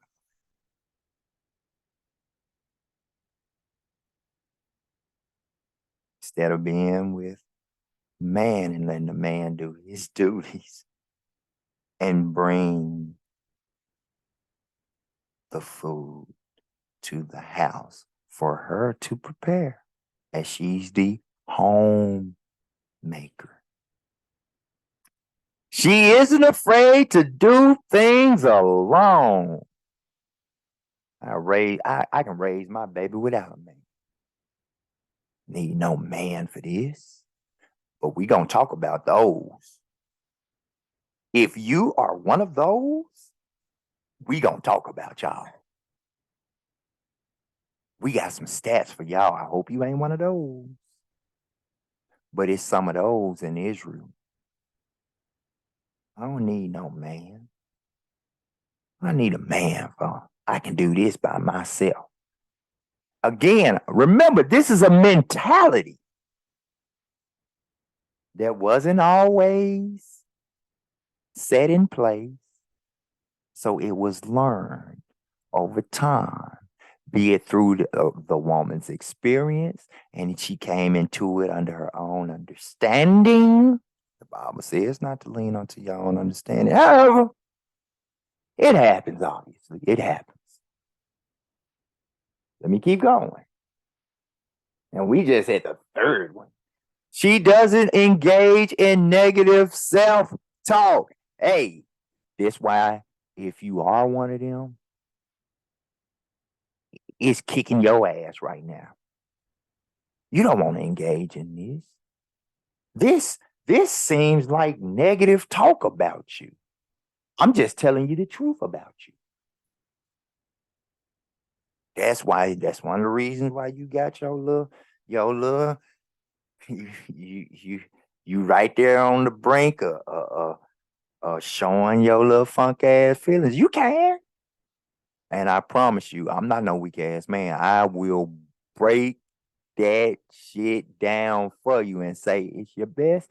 The best thing for you is to change that, queen.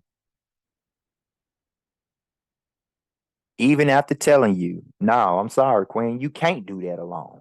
No, I'm sorry, queen, you can't do that. You're not supposed, you out of your role. That is not what you're supposed to do. After doing all of that, which you gonna take it as negative self-talk about you, I'll then scripturally show you, like I did last week, what you are supposed to do, what your role actually is.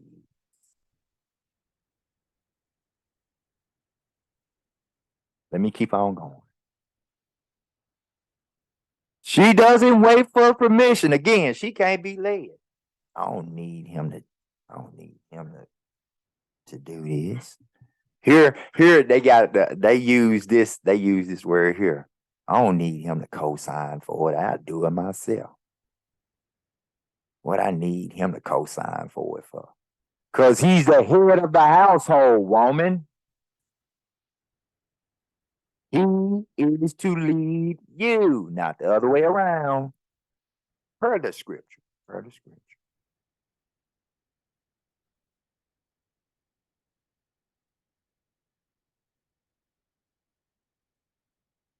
Let me keep going. I was about to say something else. She doesn't complain. I beg to differ with this one. I beg to differ with this one severely. Now, I will say she doesn't complain much, but the reason why is because it ain't nobody there for her to complain to. She gonna do it all by herself. And ain't no man there for her to complain to. But then when she interacts with a man, guess what she started doing?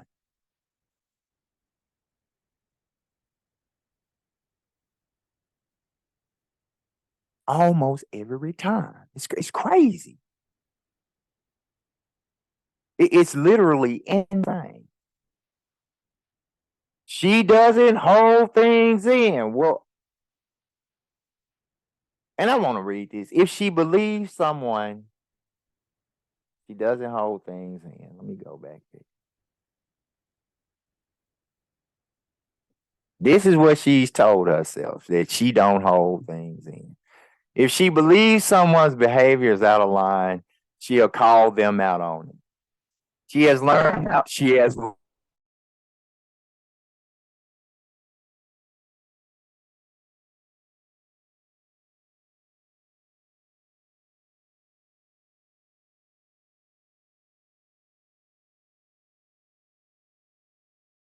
sec real quick.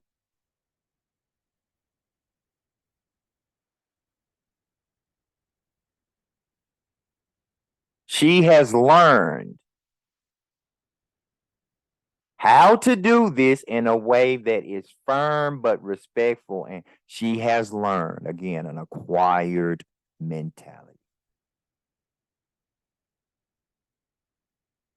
She doesn't need constant validation. You know why? Because she has learned or come to the conclusion, I don't need nobody. Why would I need their validation?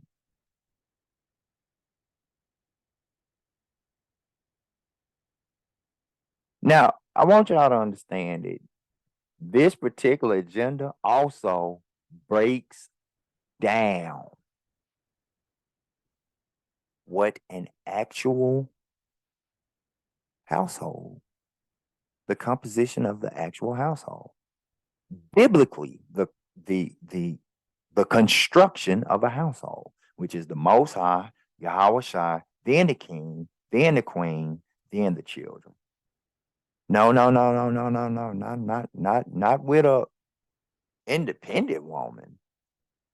Not with this feminist of an independent woman. No, no, no.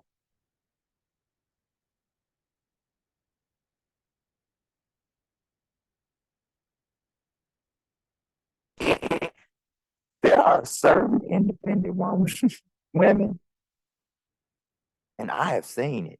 Surprised the shit out of me, but it really shouldn't have, because it's an acquired mentality. And with that acquired mentality, you can push it to the extreme as much as you want. I heard a woman literally tell me, I showed her in the Bible where the man is the head of the woman,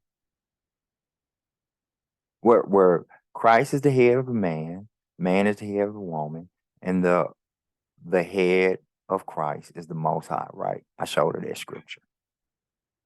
She said, not in my house. I said, oh, okay, well, how your house go? She said, it's God, then me, then the son. I said to myself, you better not ever say that out loud ever again. And I'm that's what I'm thinking to myself. Whoo, did you say that out loud? So I asked her, show it to me. Show me where that's written in the Bible. Of course, she can't show it to me. Then I show her that scripture. And she still said, well, this the way it's going to be for me. I said, okay. Okay. This woman was raising 2 young princesses, and they going to learn straight from their mama. 2 young princesses and a prince. All 3 of them going to be all kind of fucked up. At the rate that she's going, with the way that household is going, they're going to be all kind of, but we going to get some stats to prove it. I promise you. She isn't scared of taking risks.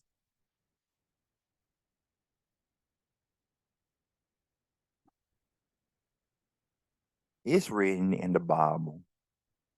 If Israel goes to war, it's going to be the men going to war. Mike Maliss, my beloved brother King Mike Maliss, kind of touched on this when he was talking about what happened up in Stony Mountain. It was some women out here dressed in war gear with automatic rifles. I'm thinking to myself, why is she out there? And my beloved brother said it himself. Now, per the scripture, let's just say we was going to war. She ain't supposed to be out there going to war, but hey, these independent women, I can do what everybody can. I can do what any man.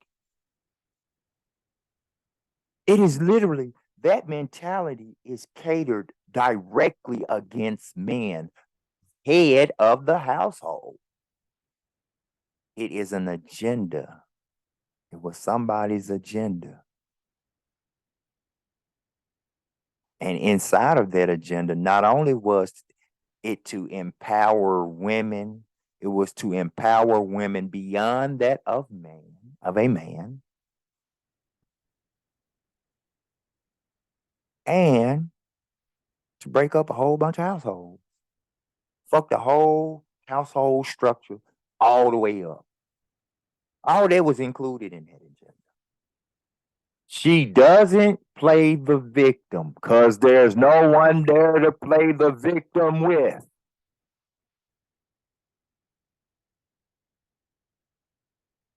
I want to read this one. She knows that things happen. Everyone struggles at some point, but she also knows that things don't happen just to her or because she is deficient in some way.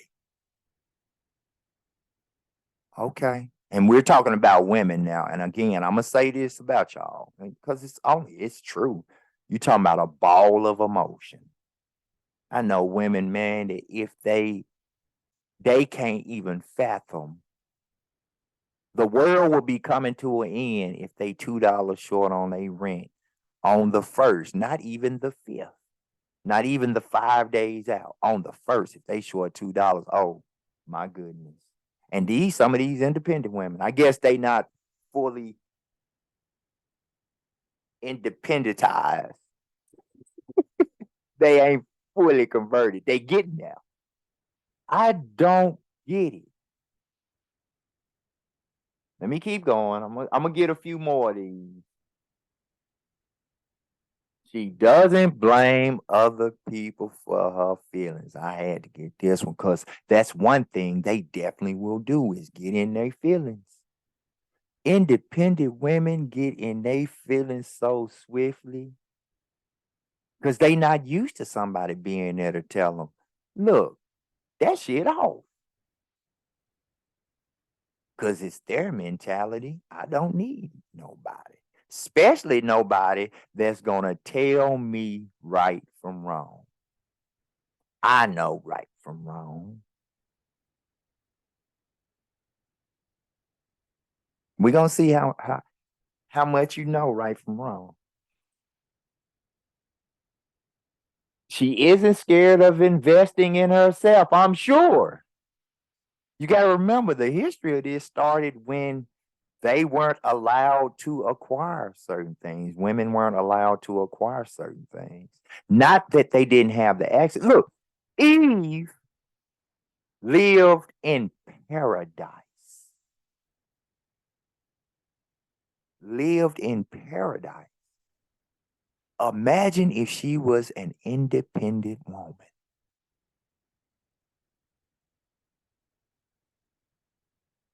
She lived in paradise. If she was an independent woman, right? Let's say the movement started there. It didn't.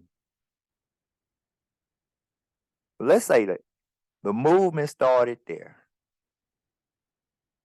Her husband is the man that was tasked with naming everything that was on the face of this place at that time.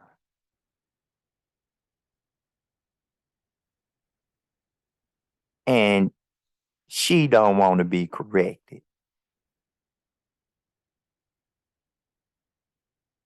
She want to invest in herself. It's cool being here in paradise, but I think I wanna go over here and I'll walk over here to paradise every now and then. But I want to invest in that mountain for me. Boy, how off would that shit be? How off would that be? Let me go ahead and do this. I'm gonna stop sharing my screen. Stop sharing my screen. All right. Now,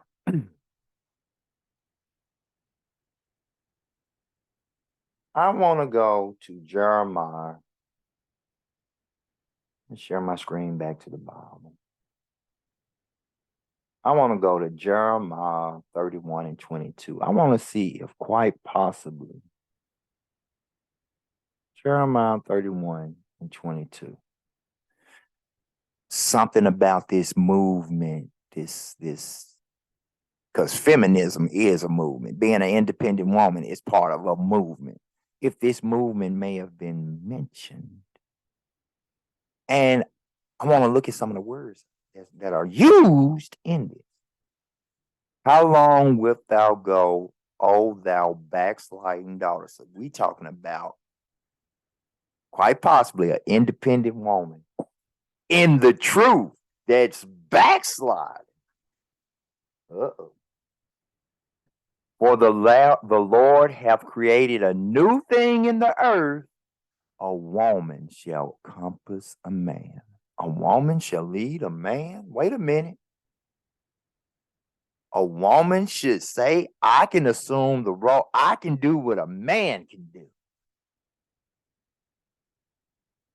Well, let's go from there. Let's go to Isaiah 3 and 12. Let's go to Isaiah 3 and 12.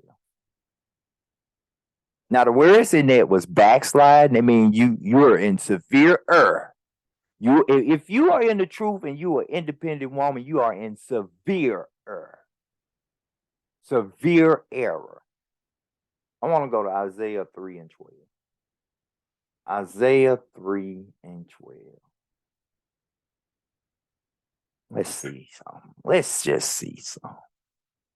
As for my people, children are their oppressors, and women rule over them. women rule over them. The women rule over the children. Where are the kings? Where are the men? O my people, they which lead thee cause thee to. O my people. Now it says, as for my people, children are the oppressors, and women rule over them, right? So if the women are the rulers over them, it then says, O my people, they, those women, which lead thee cause thee to err. So these independent women will cause you to err. Like I said, that one that the one that I met that's got them two princesses and the young prince, man, she gonna cause them to be in so much error. They gonna be all kind of fucked up. They are going to have to unlearn that which they mama taught them. If, in fact, they come into the truth. They're going to have to. Because what they mama is teaching them is in error and destroy the ways of thy path. As of right now, them two princesses and that one prince, their path is destroyed. This is what happens, independent women, when you decide I'm an independent woman, whether you in the truth or not. I'm just reading the Bible to you.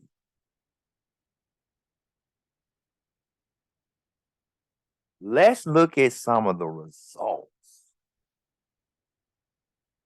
And we're going to even see in the Bible some of the results of these independent women, especially when it comes to their kids. Let's go to, we still staying in Isaiah 3, but we're going to go up to verse 4 and 5.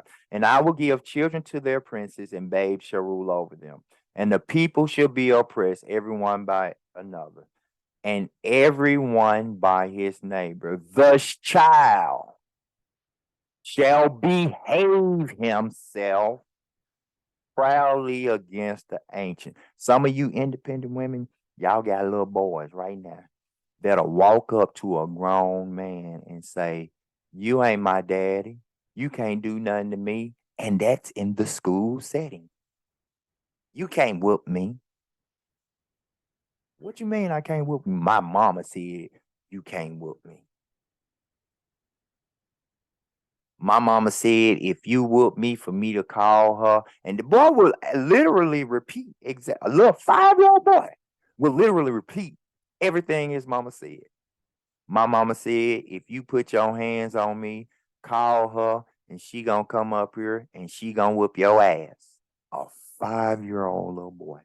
How prevalent is this right now today of women of apparent Israelite descent? And I'm going to say this again.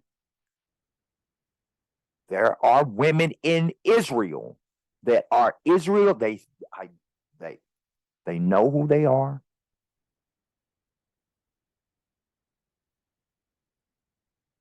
And identify as that which they are.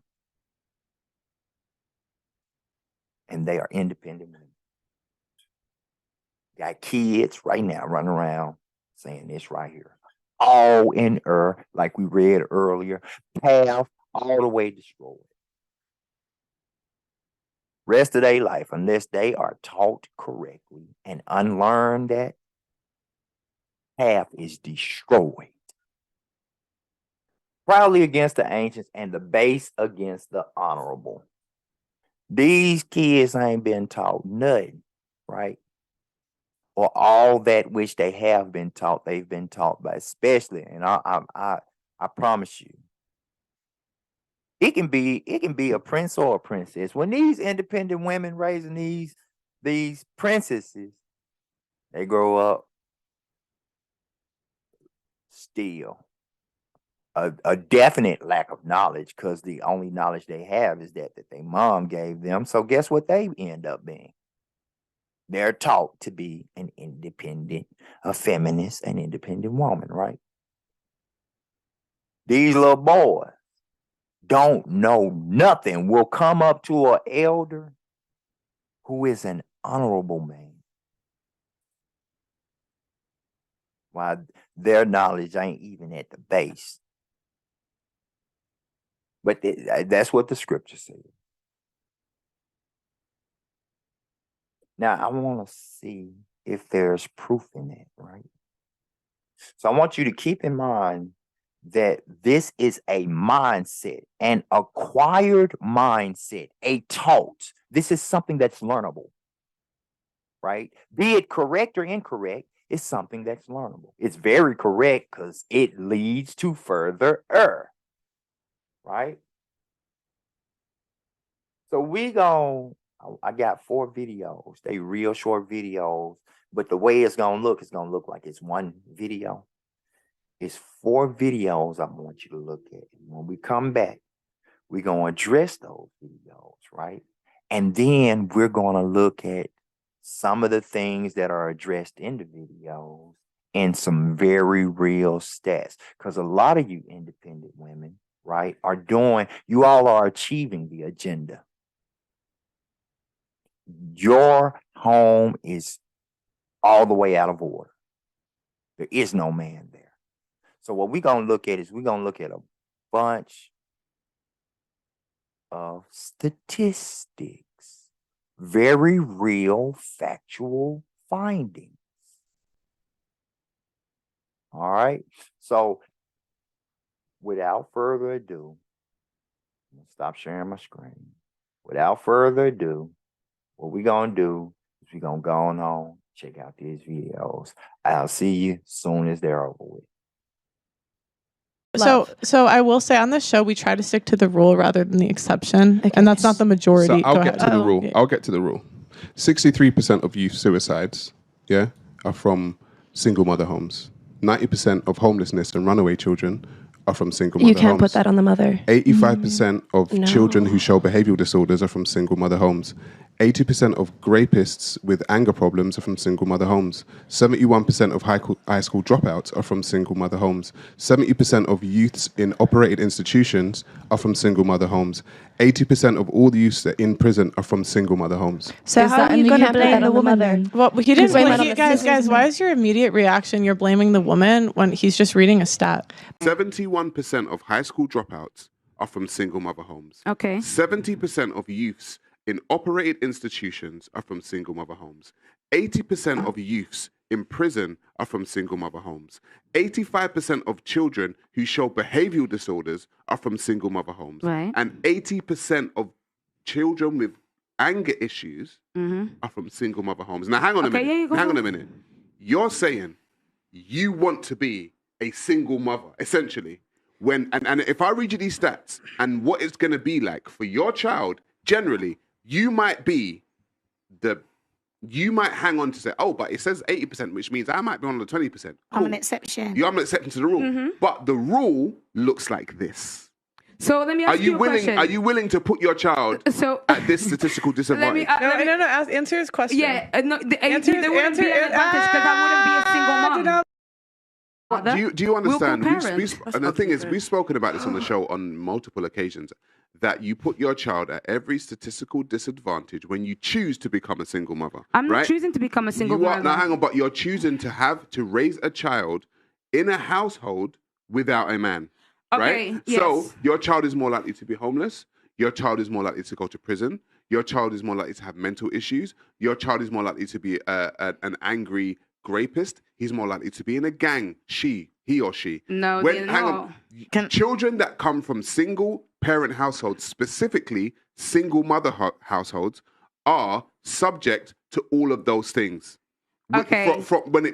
It can range from 60% of the children. You need more detail to my story then. To 80% of the children. Because what you're saying, you're just generalizing. But the fact that you would choose that. The results is what matters. What matters is not your feelings. What matters is the results at the end of the day. And so if the results are a certain percentage of women, 80%, are leaving marriages, your feelings don't come into the situation, because what's happening is, because everyone's going to have different feelings, right? this woman said it was because of that reason. That woman said it because of that reason. It was because of this. But at the end of the day, the result is it's 80% of women leaving marriage. And at the end of the day, it's the kids who suffer because you're putting your feelings above the kids. And this is, I'm taking out exceptions like abuse. Outside of abuse, you're putting your feelings above the children. Welcome back. So as you saw from those videos, I want to ask you the first thing, one thing. Did you notice that the women attacked him for bringing out some factual stats?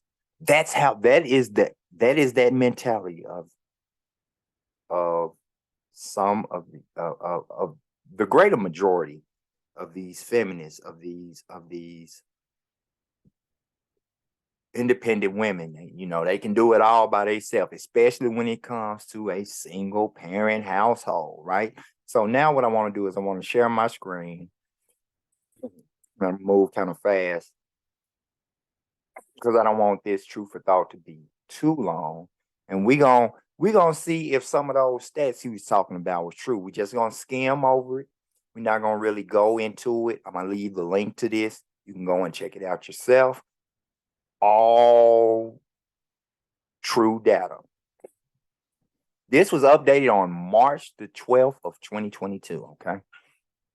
Single motherhood has grown so common in America that today 80% of single parent families are headed by single mothers. Nearly a third live in poverty. Pretty identical with what he said in those videos. Let's look at some of these percents.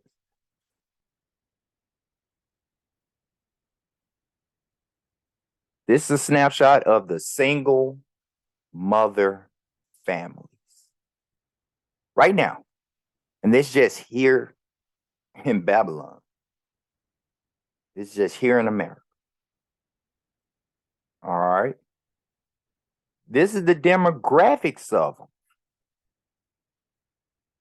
Over half have never been married. Never married. With that type of mentality, what is the likelihood? With the mentality that we looked at, even that some of those 21 things that those type of women would never do, what's the likelihood? Okay, well, let me ask a more appropriate question. What's the likelihood that if they get married, it will be to a righteous man? Most righteous men gonna look at women with that type of mentality. They gonna see that red flag. But I am announcing to the men, to all the kings, to all the princes, that these are red flags. No different than I did for the queens and the princesses, the women, the jobless. Look at the jobless percentage.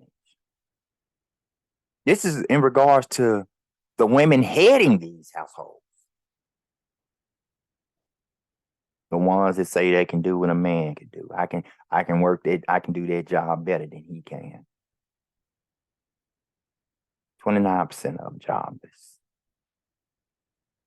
Look at the income in comparison to an actual household.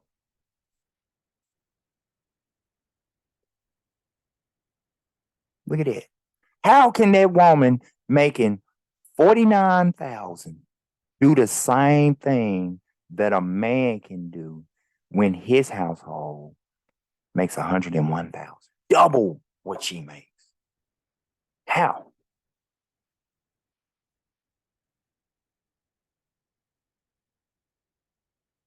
Look at this. Look who leads. Some of the tribes of Israel lead in this. Lead in this. This is, I can't make this up. This stuff can be found in the Bible.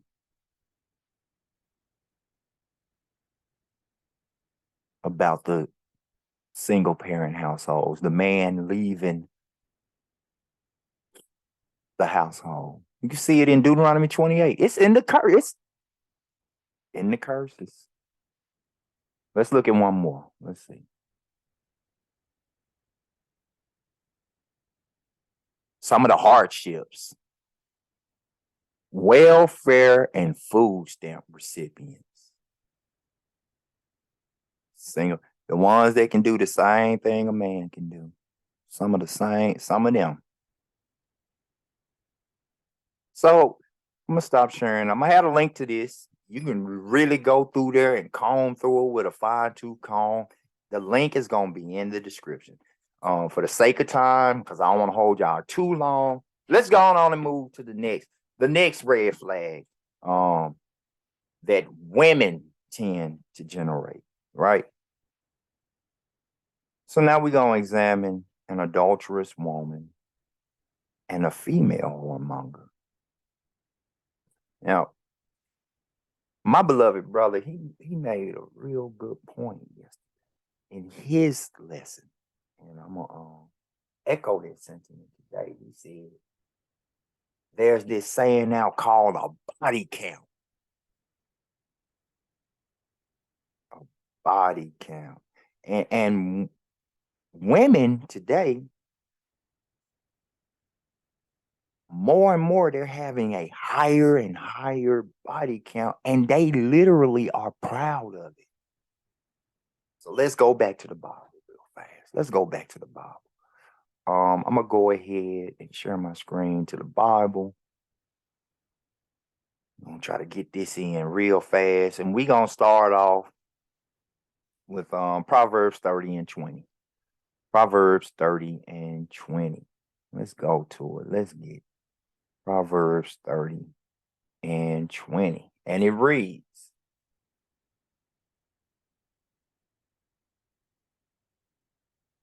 one sec real quick. Okay. Such is the way of an adulterous woman. She eateth and wipeth her mouth and saith, I've done no wickedness. She ain't done nothing wrong. This is what an adulterous woman does. She does a whole bunch of dirt, but no wrong. Now let's go to Mark 10 and 12. Just go to Mark 10 and 12. Let's see what it says there. This is going to be Yahushua speaking, if I'm not mistaken. It is Mark 10 and 12. And if a woman shall put her husband away and be married to another, she committeth adultery. Listen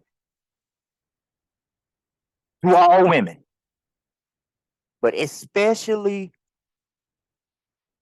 Israelite queens and princesses. Nowhere in the Bible is it righteous that a queen put a king away. There's a proper way for it to be achieved. It's not the first thing to do on the list by far. I have done a truth of thought before on divorce in regards to Israel, and I go into depth about this, right? But at no point in time is it righteous for a queen to, this be the first option, at no point in time is it righteous that the first option for any queen be to put a king away. She don't have that type of authority. That type of authority is to the man. The man puts the queen away. Now, can it get to that point? Yes, there's a process to that, though. It ain't the first thing on the agenda.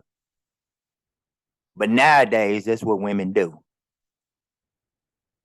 This ain't working for me. I'm gonna have to cut this off. Oh, you all the way unrighteous.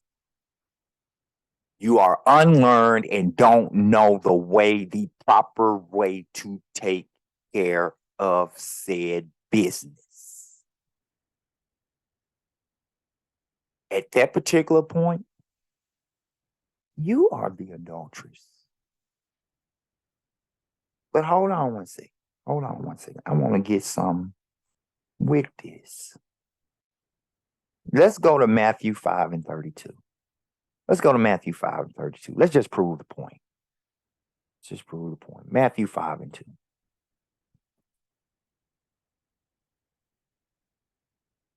Hold on. Is that what? Matthew 5 and 32. I apologize. Matthew 5 and 32. But I say unto you that whosoever shall put away his wife, not whosoever shall put away his husband, no queen righteously as the first option puts away a king. She doesn't have that authority. She can get to where that becomes her authority, but there is a way to get to that point. Saving for the cause of fornication, meaning it has to be fornication. So if he divorces her and she didn't fornicate, then look at what happens. It causes her to commit adultery, and whosoever she shall marry, or whosoever shall marry her that is divorced, committeth adultery. So if it's not fornication, adultery, if he doesn't put her away for the correct reason, he can very well put her in error, and the man that marries her, he can put them in error. Now, if a queen attempts to put a king away, she puts herself in error, and whoever she's with next in error. That is just the truth, straight out the Bible. She can't, that is not her first option. She doesn't have that type of empowerment. Unfortunately, not right off the bat. No, that's the truth. Now, let me go from Matthew 5 and 32 to Matthew 19 and 9. Let me go to Matthew 19 and 9.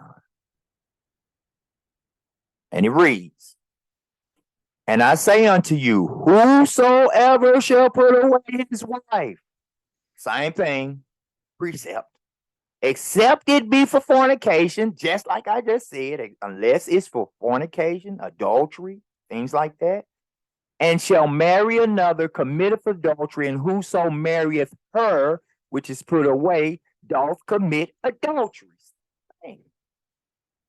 Literally just read the same thing in a different part of the Bible. So now let's go to Ezekiel chapter 16, verse 32. Ezekiel chapter 16 and 32. See what he say. Let's see what he say. But as a wife that committeth adultery, which taketh strangers instead of her husband. There are women who say they are Israelites, who say they know who they are and what they are, that have done and still do this. So now let's go to Ezekiel chapter 23 and verse 20. We're going to go over to chapter 23 and verse 20. This is in regard to being a female that's a whoremonger. For she dotted upon their paramours, that means lovers. She dotted back and forth amongst her lovers, whose flesh is as the flesh of asses, and whose issue is like the issue of horses. That means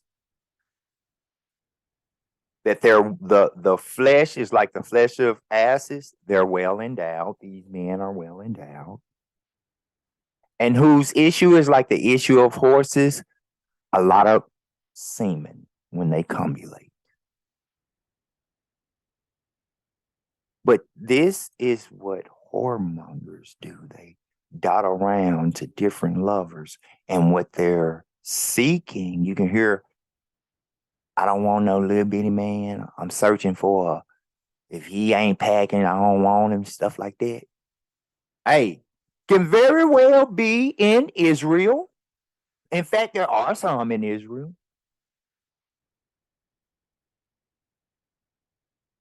Just like in the rest of the world.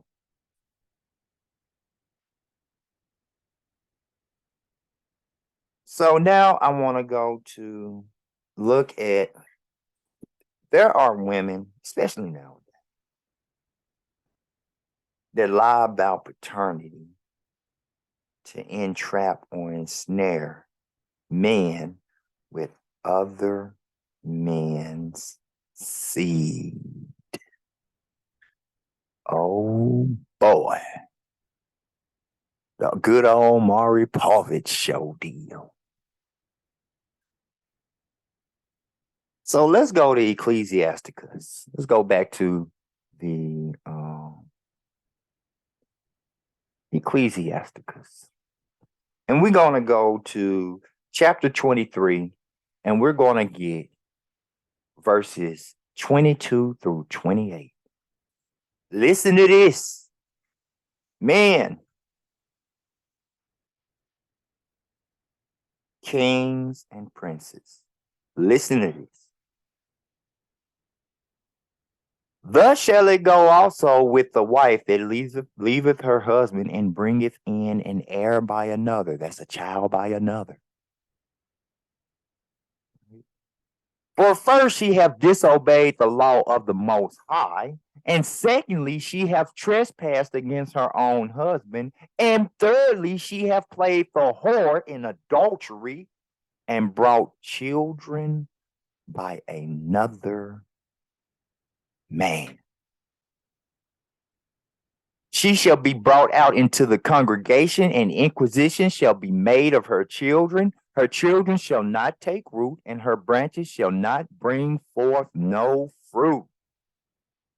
She shall leave her memory to be cursed, and her reproach shall not be blotted.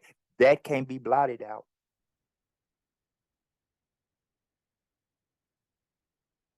That's crazy. How many women are doing this, though? Now that's happening right now. In fact, I got a video that we gonna watch. Now, her and the dude aren't married, but this is what happens. She's trying to entrap him by making him do more than he is supposed to be held accountable to do. And you gonna get it. We gonna get it. Verse 27, and they that remain shall know that there is nothing better than the fear of the Lord, and that there is nothing sweeter than to take heed unto the commandments of the Lord. 28, it is a great glory to follow the Lord, and to be received of him is long life.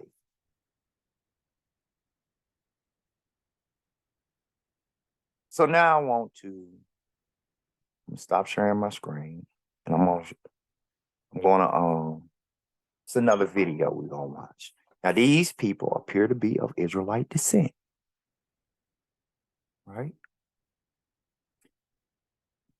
The children they're talking about appears to be are presumably of Israelite descent. You're gonna see two different videos. One with an incident that happened, and two, you're going to see a reaction to the reaction of the video. And I'm saying this correct. A reaction to the reaction of that video. And I just want y'all to pay attention and think to yourselves, how many people are doing it, regardless of if they're in the truth or not. Let's just check it out. So I'll be right back. Well, without further ado, let's get to that. Look, y'all. Every fucking day, my baby daddy come here with one fucking meal for my child.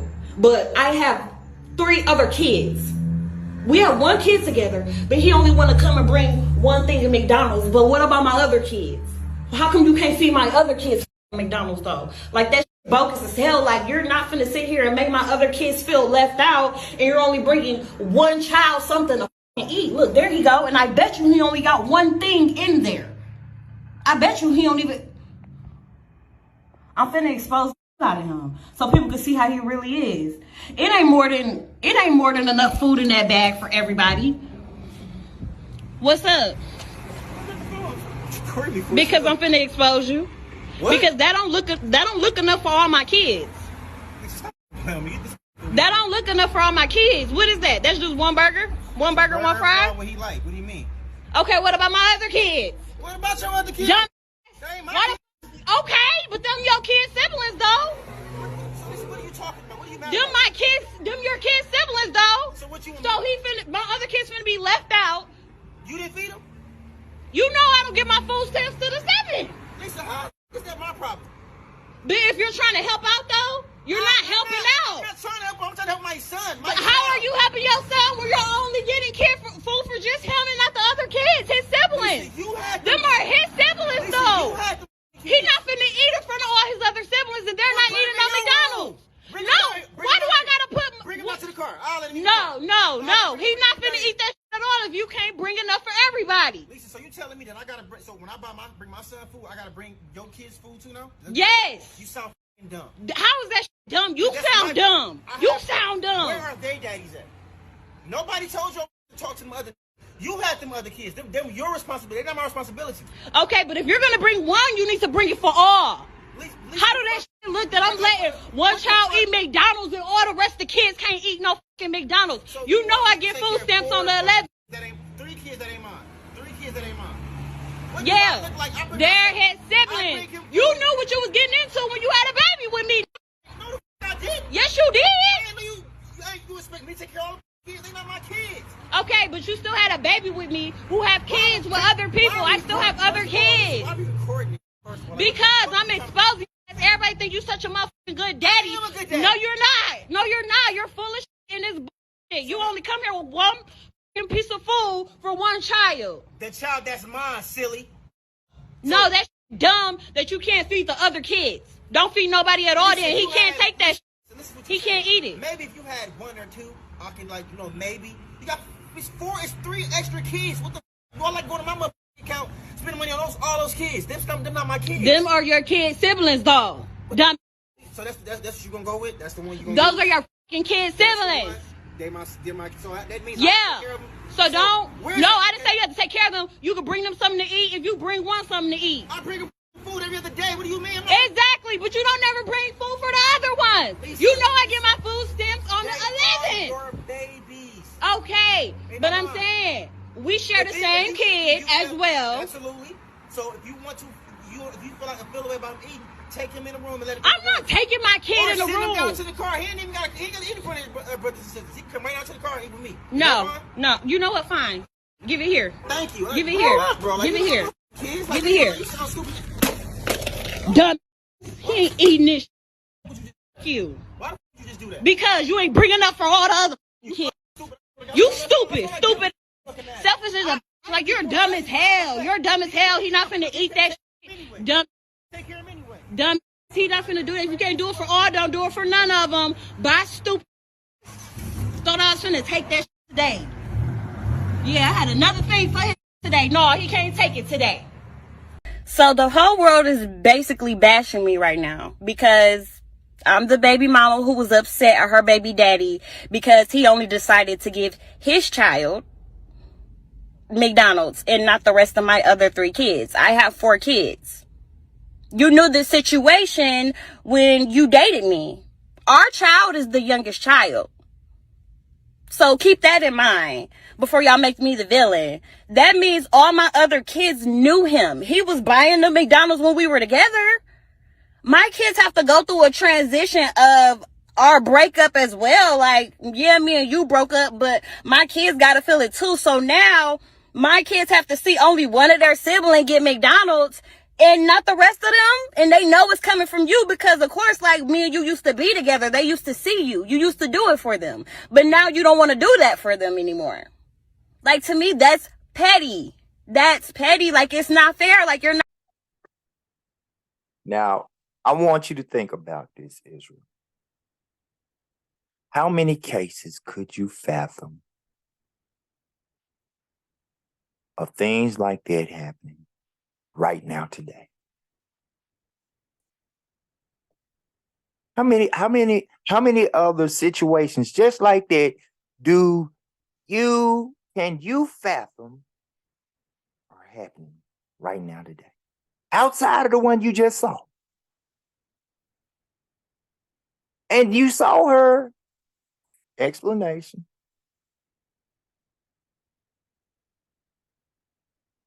She literally is trying to force him to do for another man's or other men's seed.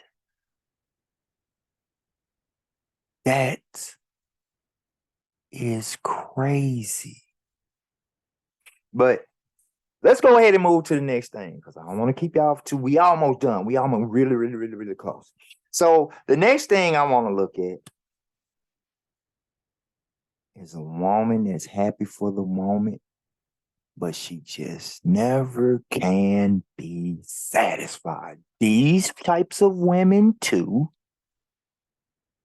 you can find them in Israel. You can find some that say they're Israelites. And they're in Israel. They know who they are. They know what they are. Of course, you're going to find them in the world. That's of course. So let's go ahead and get it in the Bible, though. Let's go on to the Bible and let's go to Ecclesiasticus. We're going to go to chapter 26, verses 2 through 9. Okay?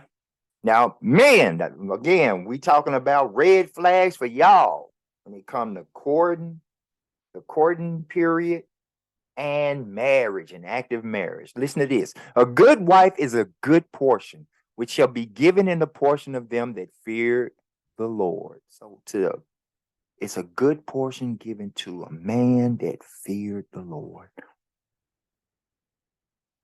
Yeah, that's right.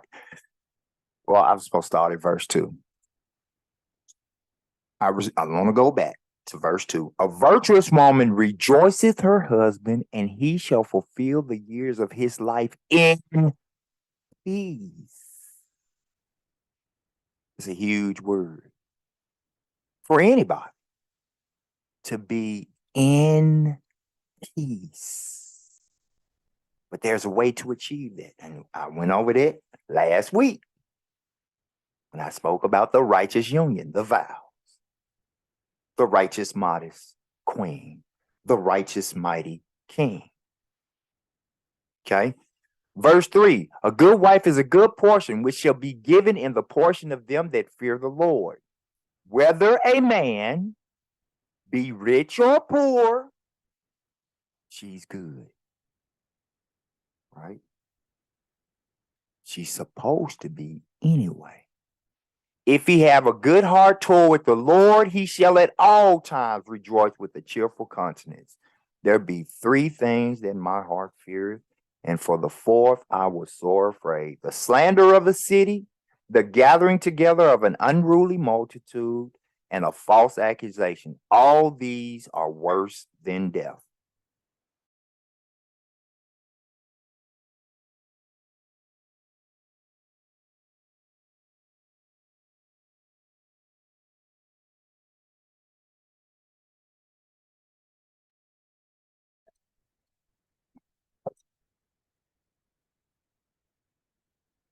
One sec. Let me share my screen again. Share my screen. Let me go back to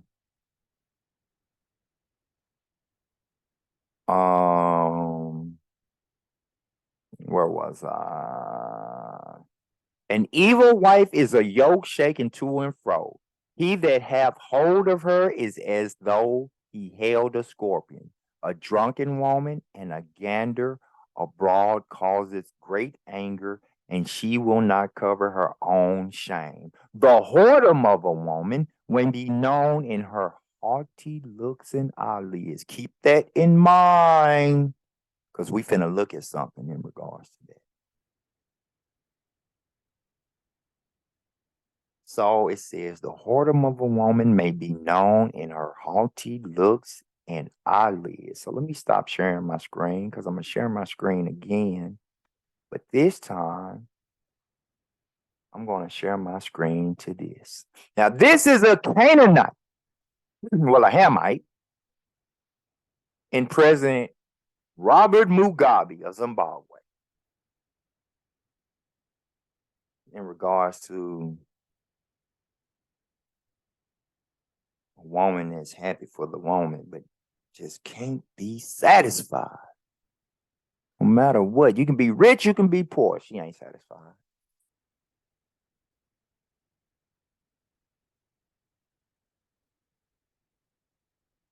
Listen to this. You cannot give a woman everything she needs. If God himself, the Most High himself, gave them eyebrows, they save it and draw their own. I believe verse 9 says something about the haughtiness of the naughtiness of a woman. It can be seen. But let me keep going. God gave them nails. They cut it off and fixed their own. God gave them hair. They cut it off and fixed their own. He gave them breasts. They repackage it to what they want. They arrange it to the size. God still gave them buttocks. They arrange it to the size they want. If even God can't satisfy them, then who are you to think that you can please them? My brother, don't kill yourself. Because she can't be satisfied. Now, I'm not saying all women are this way by any means. Same with the men. I'm not saying that all men are the way of what I read. But these are some serious red flags. Some serious red flags. And last but not least, we gonna look at an account for a miserable woman. For a miserable woman. Many of them out there. Some say, some are Israelites. They know who they are, know what they are. But they're miserable. They're miserable. Let's go. I'm gonna share my screen again to the Bible. We're going back to the Bible, and we're gonna go to 2 Samuel chapter 6. This is the last of the last, everybody. I know I done had y'all here for a minute. We're going to 2 Samuel chapter 6. We're going to get verses 20 through 23.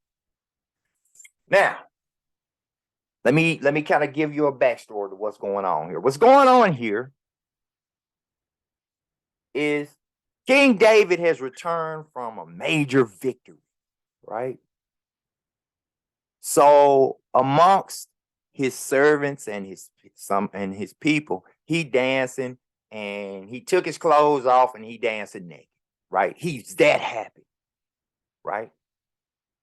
So that's what led to what we're about to read.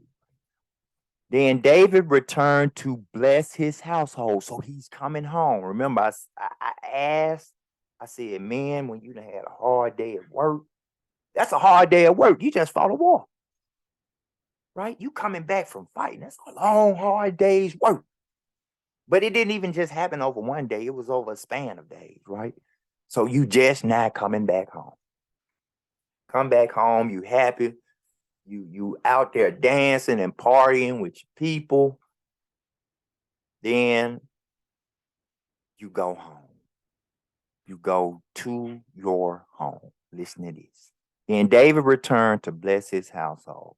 And Michal, the daughter of Saul, came out to meet David and said, how glorious was the king of Israel today, who uncovered himself today in the eyes of the handmaids of his servants, as one of the vain fellows shamelessly uncovered himself. Now, this is his wife.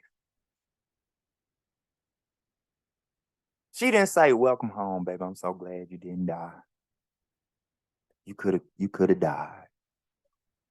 Most High looked after you, brought you back home to me. No, that ain't what she said. Now, this is a miserable woman, and you're going to see why she's miserable. We're going to get there. But this miserable woman said, here go the king. Little sarcasm. Here go the king. Same king that he just takes his clothes off and flaunts around with everybody as they celebrate. Yeah. How are you, O king? That's how she came to him. Right? Listen to this, because you're finna find out why she's so miserable. This lady has been miserable for a long time. Listen to this. And David said unto Michal, it was before the Lord which chose me before thy father and before all his house to appoint me ruler over the people of the Lord, over Israel. Therefore will I play before the Lord. He said, listen, woman,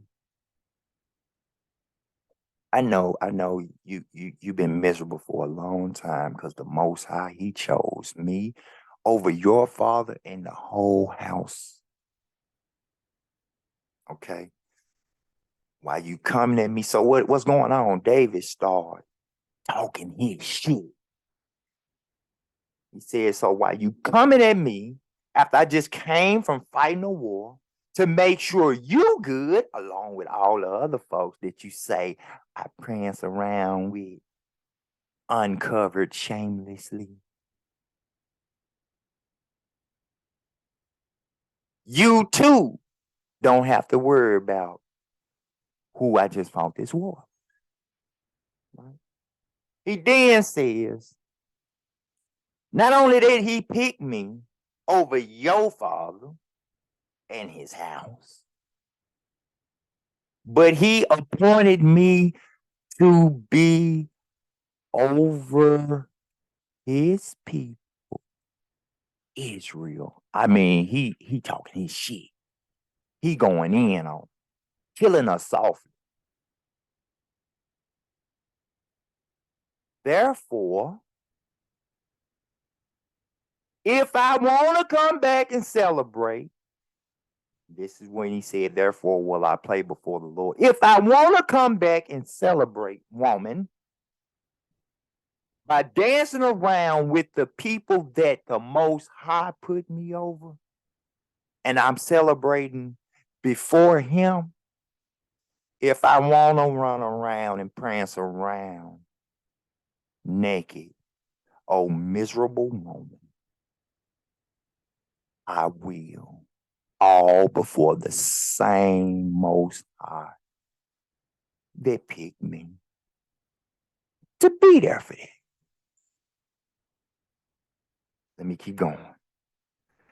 And I will yet be more vile than thus, and will be base in mine own sight, and of the maid servants which thou hast spoken of him. And he talking his shit right now.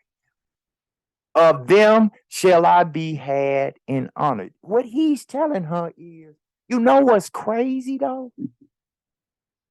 These same handmaids and servants that you're talking about, they celebrated my victory and honor. But look at your miserable ass.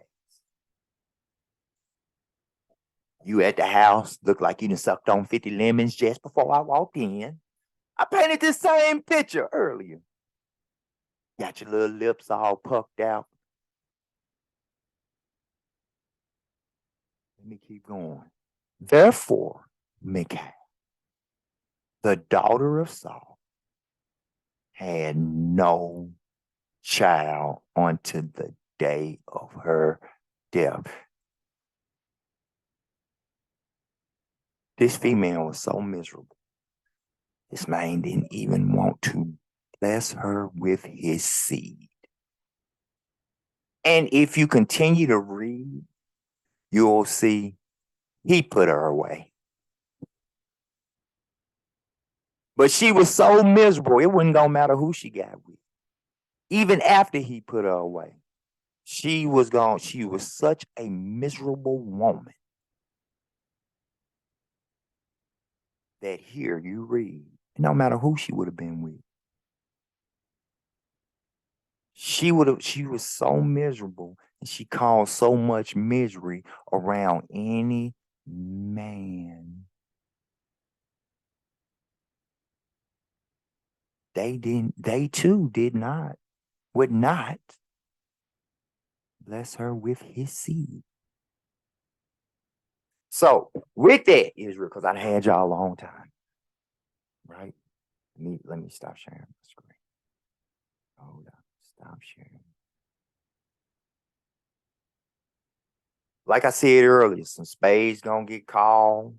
It's I forgot to say this. It's some miserable women all over, but it's also some miserable women within Israel. They know who they are. They know what they are. Men, kings, princes. If any of these that I just went over as far as the women, you see any of these red flags during the courting period or an active marriage. Now, men, it's a little different for y'all. If it's an active marriage, you can put her away. David put Michal away.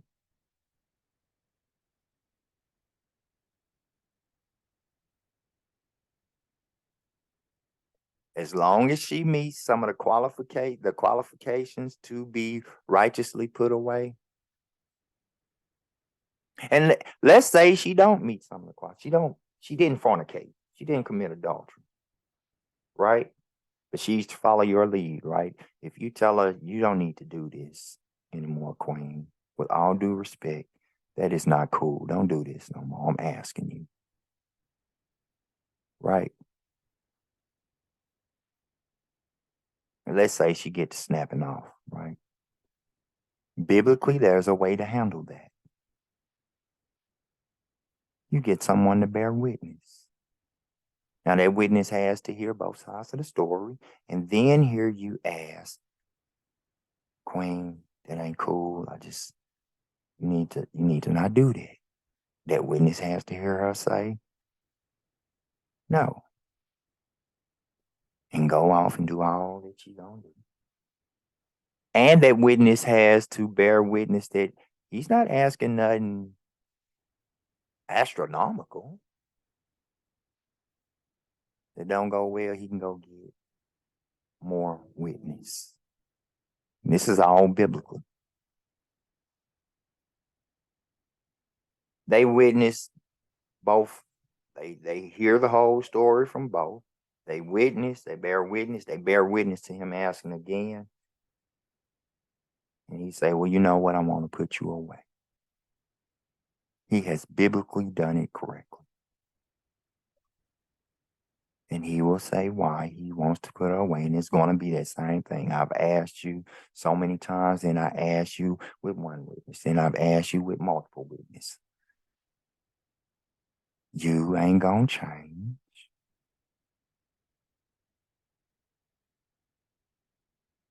I want to put you away. Now, with that said, notice the key word there was change. So, Israel, I hope this edified some people. And if some of these things apply to you, I hope that you change some things. All right? So, till next time, be it the Most High will. It's your brother Marcus G. I love you, and I bid you shalom, and I'm out.